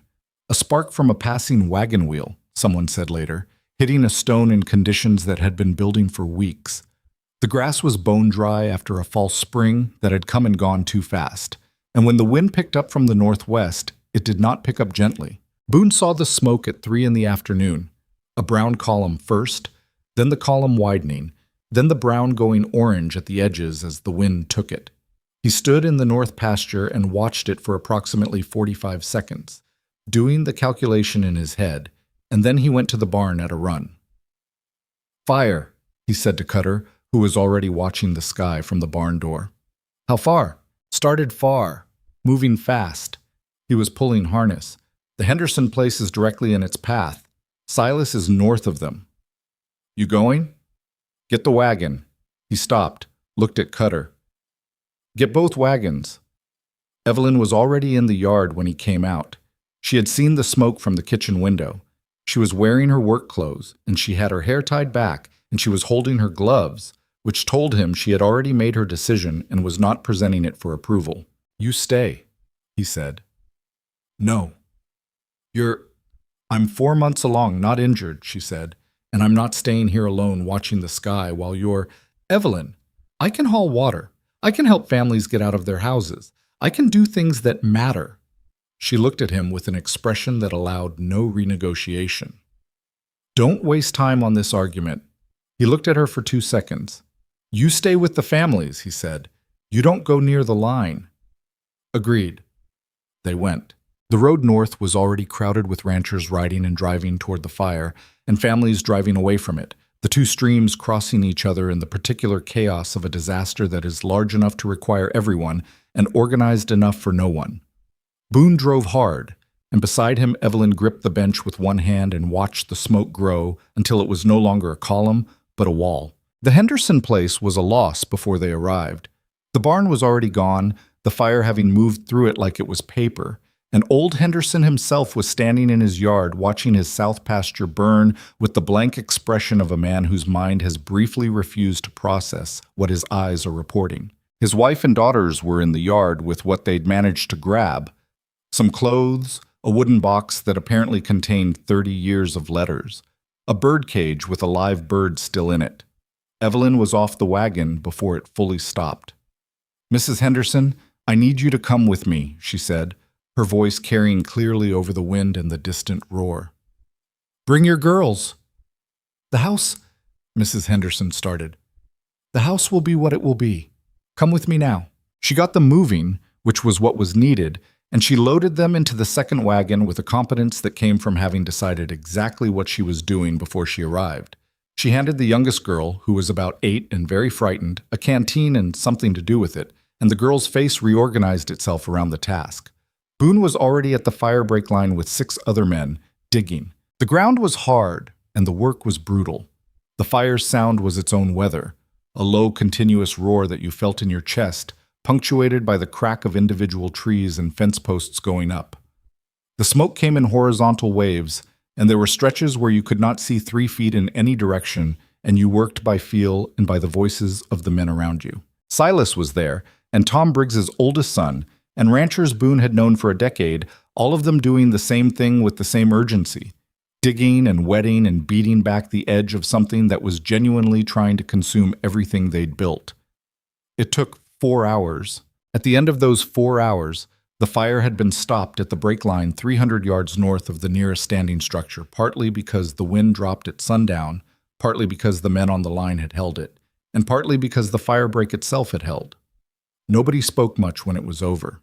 They stood at the line in the dark, covered in ash and sweat, breathing hard, watching the glow of what was burning continue burning inside the containment without advancing.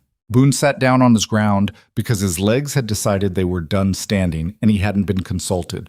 He put his hands on his knees and breathed. He heard steps and looked up.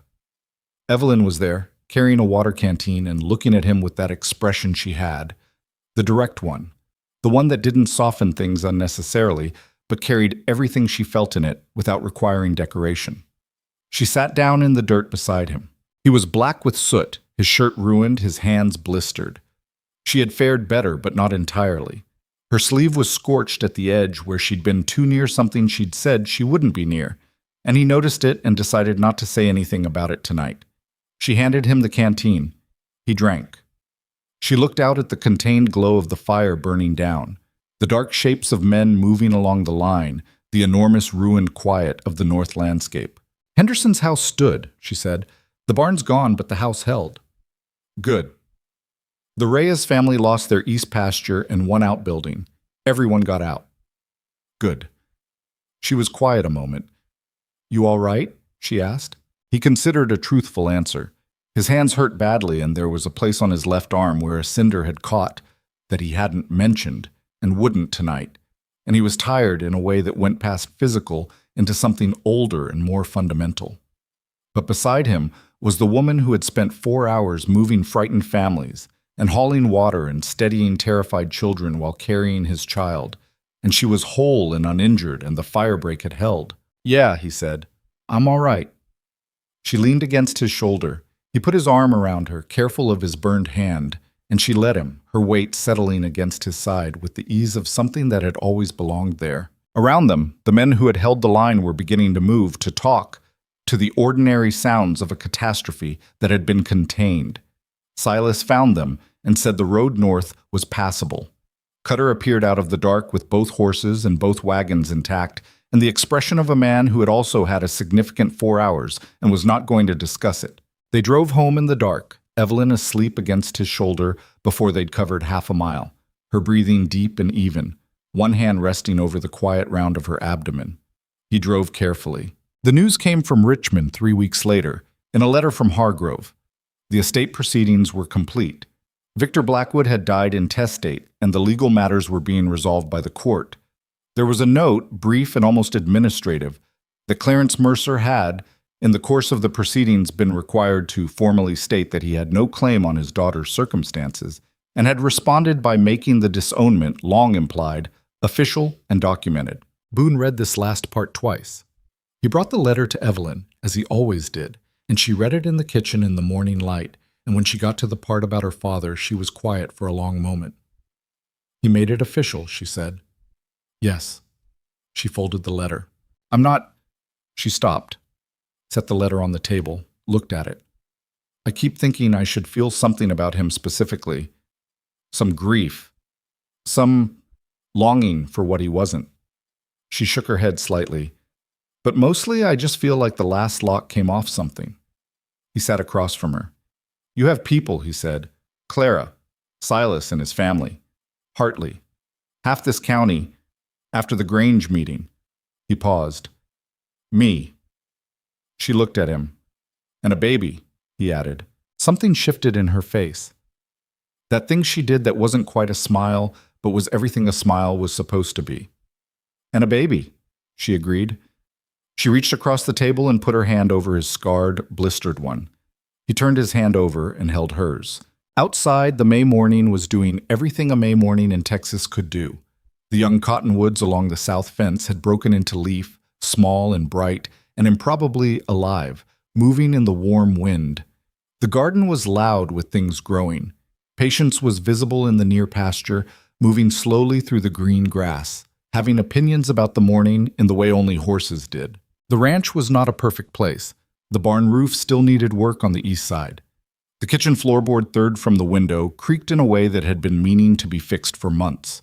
The coop had a gap in the northwest corner that the chickens had discovered and were periodically escaping through, which required a twice-daily renegotiation. It was imperfect in the way that real things are imperfect, in the way of something lived in genuinely, something that bears the marks of actual use. And in a room above the porch, in the bedroom with the lockable door and the key that still hung on a nail but was never turned anymore, there was a cradle that Boone had spent 3 evenings building from good pine, sanded smooth and squared with the kind of care he brought to things that mattered. He had not told her he was building it. She had come upstairs one evening and found it there, sitting in the corner of the room, unannounced. She had stood in the doorway looking at it for a long moment. "You made this," she said. "Yes." "When?"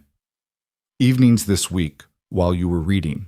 She had walked over to it and put her hand on the rail, rocking it gently, testing its evenness. It was level and solid, and the wood was beautiful under the lamplight, and he had carved a small pattern along the top rail. Not elaborate, just a simple repeating notch, something his hands had wanted to put there. She stood with her hand on the rail for a long time. He stood in the doorway and waited. "It's very good," she said finally. "Thank you." She turned to look at him, and on her face was the full weight of everything.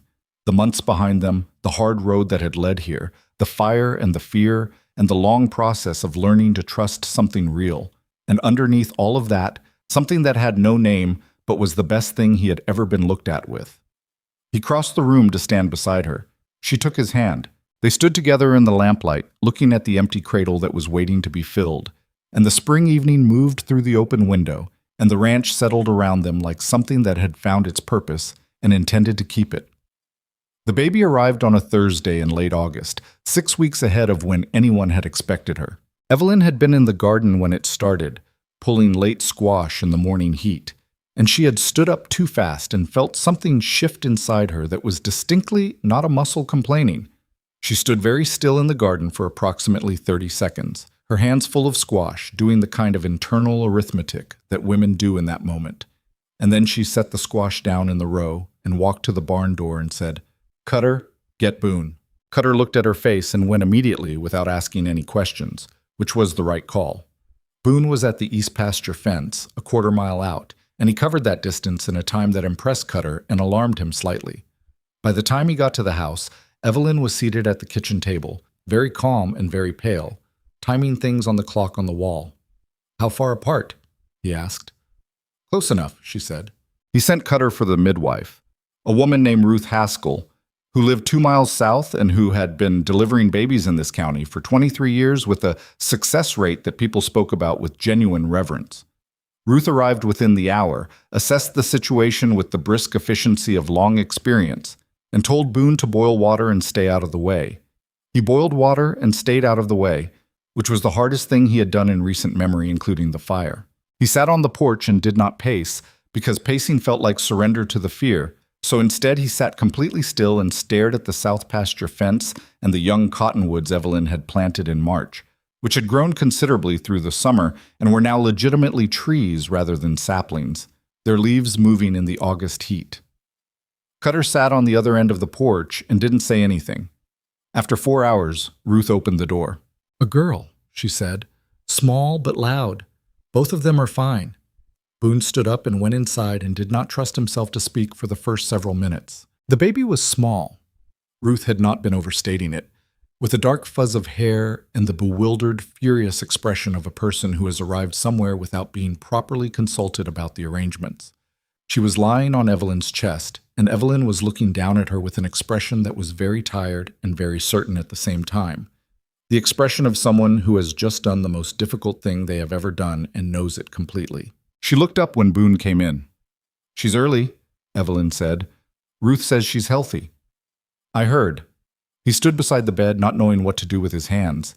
He was still in his work clothes from the morning, had not thought to change, and his hat was on the chair and he didn't remember putting it there. "Do you want to hold her?" Evelyn asked. He looked at the baby. She was very small. "I might—" He stopped. "I'm not sure I know how." "Nobody knows how," Evelyn said. "You figure it out." He sat on the edge of the bed, and Evelyn shifted the baby toward him with the competent certainty of someone who had also apparently never done this before and was refusing to be intimidated by it. He took the baby, this small, furious person, and held her with the careful deliberateness he brought to all fragile things. And she looked up at him with the unfocused dark gaze of the newly arrived, and he looked back. Something happened in his chest that he did not have a word for. "She looks like you," Evelyn said. He looked up. "She looks like a person who is unhappy with her circumstances." "Yes," Evelyn said. "Like you." He looked at the baby again. Something that might have been a laugh moved through him without entirely making it out. They named her Margaret, not discussed at length, not debated. Evelyn had said the name one evening 3 months prior, quietly, not making it a declaration, and Boone had said nothing against it, and everything about his silence had been agreement, and that was how it had been decided. The name of a woman who had folded a small piece of newspaper into an apron pocket without being asked, who had handed a trapped person the door out of the trap. It seemed right to carry that forward. Margaret Callahan was, from her first weeks, an opinionated child. She had preferences about everything, about how she was held, which direction she faced, the specific quality of silence she would tolerate before announcing loudly that conditions were unacceptable.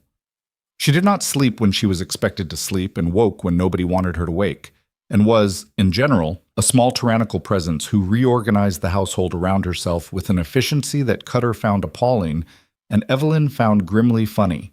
"She's going to be difficult," Evelyn said, on a night in October when Margaret had been awake for the 3rd hour running. "Yes," Boone agreed, from the other side of the room, where he was doing his 4th tour of the floor with the baby on his shoulder, which was the only position she found acceptable at 2 a.m. "I'm sorry," Evelyn said. She was exhausted in the deep structural way of new mothers, a tiredness that lived in her bones. "Don't be." He kept walking the floor. Margaret had her fist against his jaw and was considering whether the current motion was sufficient or whether she had complaints. "She knows what she wants. That's not a bad quality." "You wouldn't say that at 3 a.m. "It's already 3. Evelyn put her face in her pillow and made a muffled sound that was either a laugh or a groan or both. He kept walking the floor, and Margaret eventually, with great reluctance, accepted sleep, and he stood with her at the window afterward for a while, looking out at the dark ranch, the prairie beyond it, going on forever in the way it always did, and felt the particular weight of her small breathing body against his chest. He thought about the man he'd been before the September stagecoach, the ranch that had existed as a function rather than a home, the days that had meaning but no warmth, the future he had pictured for himself, which had been accurate and limited and entirely solitary. He had been, without fully knowing it, a man who had arranged himself for a life without much softness in it, not because he wanted that life, but because he had convinced himself it was the realistic one. He had been wrong about that. It was worth knowing he could be wrong. Margaret shifted on his shoulder and made the small sound she made in sleep, and he went back to bed. The second wedding happened on a Saturday in November, a year to the month after Boone had first looked up the South Road and watched a man he never wanted to see again ride away for the last time. It had been Boone's idea, which surprised Evelyn. He had come to her on a Wednesday with the directness he brought to things he had thought about carefully and had said, "I'd like to marry you again, the way people do it when they're not hiding from anyone." She had looked at him. "We're already married." "I know." "Legally, documented, witnessed." "I know." He looked slightly impatient, the way he got when the practical details of a thing were being mistaken for the point of it. "I'd like to do it because I want to, not because we needed to, because I'm choosing it." He paused. "If you want to." She looked at him for a long moment. "Yes," she said. "I want to." It was not a large affair. They did not want a large affair. Neither of them had any appetite for performance, and they had both had enough drama in the preceding 14 months to last them considerably. What they wanted, and what they got, was the people who had actually mattered gathered under the cottonwood tree in the November cool, with Margaret in Clara Ryder's arms, Silas standing beside Boone again, Cutter at the edge of the yard again, and Judge Hartley reading the words again. The same words, but this time with the different weight of words chosen freely. Boone said his part looking directly at Evelyn, not at the judge, which was not the proper form, but Hartley had the wisdom to say nothing about it. Evelyn said hers the same way. When Hartley reached the end, he looked at both of them over the tops of his reading glasses and said, with the dry brevity of a man who had seen both versions of this ceremony, "Better circumstances this time." "Considerably," Evelyn said. Clara laughed. Margaret, disturbed by the sudden noise, expressed her opinion. The cottonwood moved overhead. It was not a perfect day. It was cold enough that everyone's breath was visible. Silas had forgotten his good hat and showed up in his work one. The ribbon Clara had tied on Margaret's cap came undone almost immediately, and at one point a chicken escaped the coop and ran through the ceremony with Cutter in pursuit, which was dignified for no one. It was, in all of these imperfections, exactly right. That evening, after the riders had gone home, and Cutter had retreated to the bunkhouse, and Margaret had been settled for the night with the optimism that always preceded her actually deciding to sleep, Boone and Evelyn sat on the porch the way they always sat on the porch, in the two chairs that had become their chairs, with the cold night pressing in around the lamp's reach. The prairie was dark and enormous and absolutely indifferent to human events in the way it always was, which was something Evelyn had learned to find comforting rather than lonely. The land did not care what happened on it. You brought your own meaning. You built your own weight. "I want to tell you something," she said. He looked at her. "When I was on the stagecoach coming here," she said, "I had a conversation with myself about what I was walking into. I told myself to expect nothing, that the best outcome was functional, that the man would be tolerable and the work would be real, and that was enough. That was more than I'd had, and I should be grateful for functional and tolerable and leave it at that." He listened without interrupting. "And then I stepped off that coach and you were standing there," she said, "and you didn't reach for the bag and you didn't say anything stupid and you just stood there and let me look at you, and I thought, all right, this one is different, but I still didn't let myself—" She stopped. "I kept the ceiling very low for a long time. On purpose, because the higher your ceiling, the further you fall." "I know that architecture," he said. "I know you do." She looked at him. "I'm trying to tell you that you exceeded every expectation I had, and I had managed my expectations very aggressively." She paused. "You are better than I knew how to hope for. I want you to know that." He was quiet for a moment. "You know I'm not—" he started. "I know you're not perfect," she said. "I said better than I knew how to hope for. Not perfect. You're still too quiet when you should talk, and you do things alone that you should ask for help with. And last week you fixed the fence on the east side without telling me there was a problem with it when we had agreed the fence was a small thing." "We agreed that small things counted," she said. "You're working on it. I'm aware." She looked at her hands. "My point is that the ways you're difficult are the ways of a real person who is trying. And that's—" She looked up at the dark sky. "I didn't know how much that would matter. Trying. That someone would actually try." He turned his chair just slightly to face her more directly. "My point," he said, "if I'm allowed one, you're allowed. My point is that you walked off that stagecoach with a split lip and a carpet bag with nothing in it, and you were the most self-possessed person I'd met in years." He said it plainly, the way he said all things that mattered to him. "You were terrified and hurt, and you still stood straight. And I thought, whatever this arrangement is, I'm going to do right by this woman. That was the first thing I thought." She looked at him. "And the second thing?" she asked. A pause. "That was more personal," he said. She laughed. The quick, unguarded one. He smiled. Actually smiled fully, the version that came out rarely but completely when it came. It changed his whole face. She had been collecting those smiles for 14 months, and each one still felt like something given freely that he didn't give lightly. The night settled around them. Years later, many years later, when the ranch had grown and changed and weathered and grown again, people in Black Hollow still talked about the Callahan place the way they talked about landmarks.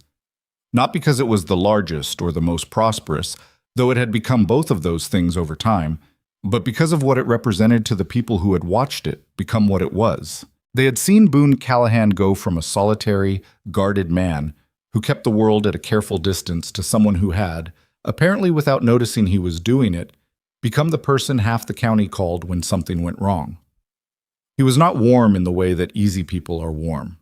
He was warm in the way of something that holds heat reliably, steady and real and there when you needed it. Evelyn had become something the county had not had a category for when she arrived. She was not a rancher's wife in the way people had understood ranchers' wives.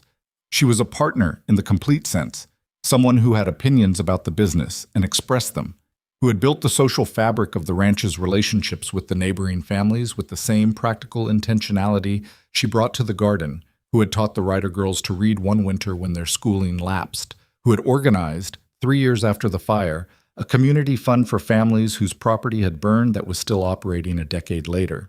She was also, by general agreement, the most useful person to have in a crisis, because she had been inside a crisis of her own for long enough to understand them from the inside out. Margaret grew up in the particular way of children who have been given both roots and the understanding that the roots are there to hold them, not to keep them. She was difficult, as advertised and loud and relentlessly curious, and she had her father's stillness when she was angry and her mother's precision when she decided to make a point, which was a combination that made her simultaneously infuriating and effective.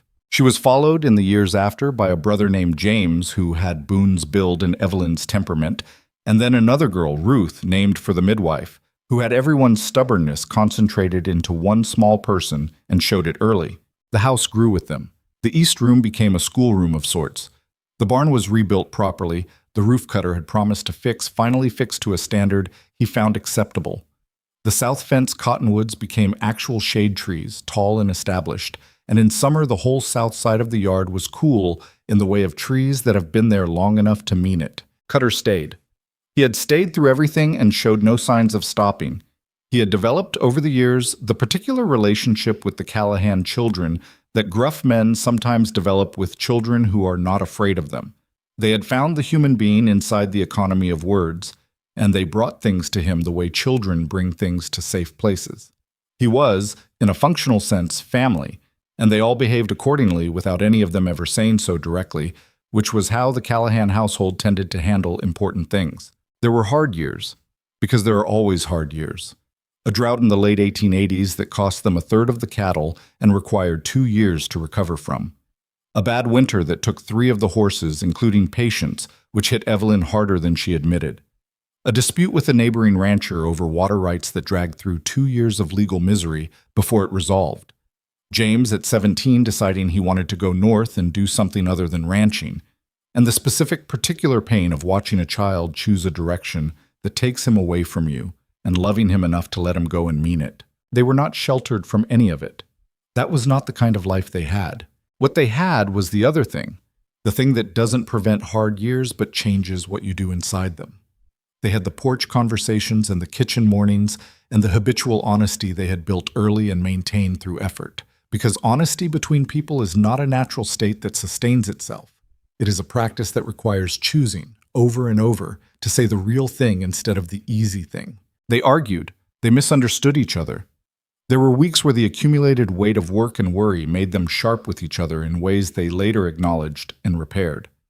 Boone still held things inside longer than he should, and Evelyn still sometimes managed her fear alone when she should have said it out loud. And these were not fixed qualities, but recurring ones they kept working on with the kind of patience that comes from genuinely wanting to get better rather than simply wanting to be seen as good. That was the distinction that mattered, she had come to understand. The wanting to actually be better, not just to appear it. Victor Blackwood had wanted to appear everything. The Richmond inquiry had eventually produced enough for a formal verdict, not on his death, which remained officially accidental, but on the circumstances of Diana Blackwood's life and the documented financial coercion that had trapped her in it. It was a partial accounting, not the full justice that should have been. The world was like that sometimes, and you could rail against its insufficiency, or you could build something in the space that remained. They had built something in the space that remained. On a September evening in the year 1909, 25 years to the season, from the afternoon, a stagecoach rolled into Black Hollow carrying a young woman with a split lip and a carpet bag with nothing in it. Boone and Evelyn were sitting under the cottonwood tree in their yard. The tree was very different now. 25 years of growth had made it enormous, its canopy spreading out over half the north yard, its trunk thick and deeply furrowed. It was the tree under which they had been married the first time, under urgency and fear, and married the second time, under choice. It had been climbed by 3 children and several of the Ryder grandchildren and at least 2 barn cats. It had been sat under through grief and celebration and ordinary Tuesdays that were neither. Margaret was 30 yards away at the fence, talking to her own daughter, a 2-year-old named Clara, after the woman who had held Evelyn's hand on 2 separate occasions when it mattered. James was up north somewhere, last letter postmarked from Kansas, doing something with horses that made him happy. Ruth was in town, married to Tom Briggs's youngest, running the general store with the focused competence of someone who had always known exactly what she wanted to do. The grandchildren played in the yard with the loud, disorganized energy of children who have been told dinner is soon and are trying to use up everything they have before they have to come inside. Boone was watching them. His hair had gone mostly gray, and his face had the landscape of a man who had spent half a century outdoors, and his hands, resting on his knees, were the hands of someone who had worked hard all his life and had the evidence to show for it. He looked at Evelyn. She was watching the children too, her own hair silver-threaded and loose around her shoulders in the evening way she'd kept it for years, and she looked worn in the way of genuine things, not diminished, but lived in, the wearing that comes from being fully used. "I want to tell you something," he said. She looked at him. "You saved me," he said, "the day you stepped off that stagecoach. I don't mean that dramatically. I mean I was disappearing into myself and I didn't know it. The ranch was fine, the work was fine, but I was—" He looked at the cottonwood's canopy above them. "I was fading out. And you showed up and you were this difficult, frightened, capable, honest woman, and you made it impossible to keep fading." She was quiet, looking at him. "I know you think I saved you," he said, "and I know what the real version of events is. But I need you to know that the account goes both ways." He looked at her. "You saved me too. I needed you to know that." She looked at him for a long moment. She thought about this woman on the stagecoach, 24 years old, a split lip, and nothing in her bag, having decided to expect functional and tolerable and be grateful for it. That woman had not known what gratitude was actually capable of growing into, given the right soil. She put her hand over his weathered one. "I know," she said. "I think I've known for a while." He looked at her. "No?" she said quietly. "We saved each other. That's the true version." The sun was going down over the plains and the way it went down out there. Not gently, not subtly, but in the full extravagant way of a landscape that had nothing to hide behind, the whole western sky going colors that you couldn't quite describe to someone who hadn't seen them. Red and orange and something deeper than both, spreading out to the horizon in every direction. The children ran in the yard. The cottonwood moved overhead. Boone held her hand and she held his. Two old people sitting under their tree at the end of a day that was not remarkable, except in the way that all of them had become remarkable, in the way of being real and chosen and fully inhabited. That was the thing nobody told you about building a life. They told you about the hard parts and the love parts and the dramatic parts, the fires and the confrontations and the moments that could be narrated. What they didn't tell you was the weight of the ordinary days, the 10,000 Tuesday mornings, the accumulated specific texture of a life lived alongside someone who sees you clearly and stays anyway. Not because they are blind to your flaws, not because they have given up expecting better, but because they are doing the same work you are doing, because they have chosen over and over the same ground. The sun went down. They stayed under the cottonwood until the last of the light was gone and the first stars appeared, and the children were called in and the evening gathered around them, and from inside the house came the sounds of Margaret and her daughter, and the particular happy noise of a house full of people who were fed and safe and home. Boone looked at the dark prairie. "Same as the first night," he said. "Same sky." "Better company," she said. He squeezed her hand once. She leaned her head against his shoulder.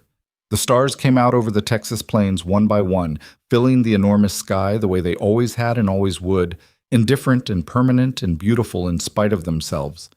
And below them, on a ranch that had started as a practical arrangement and become something no practical arrangement had ever intended, two people sat in the dark and were, quietly and completely, at home. And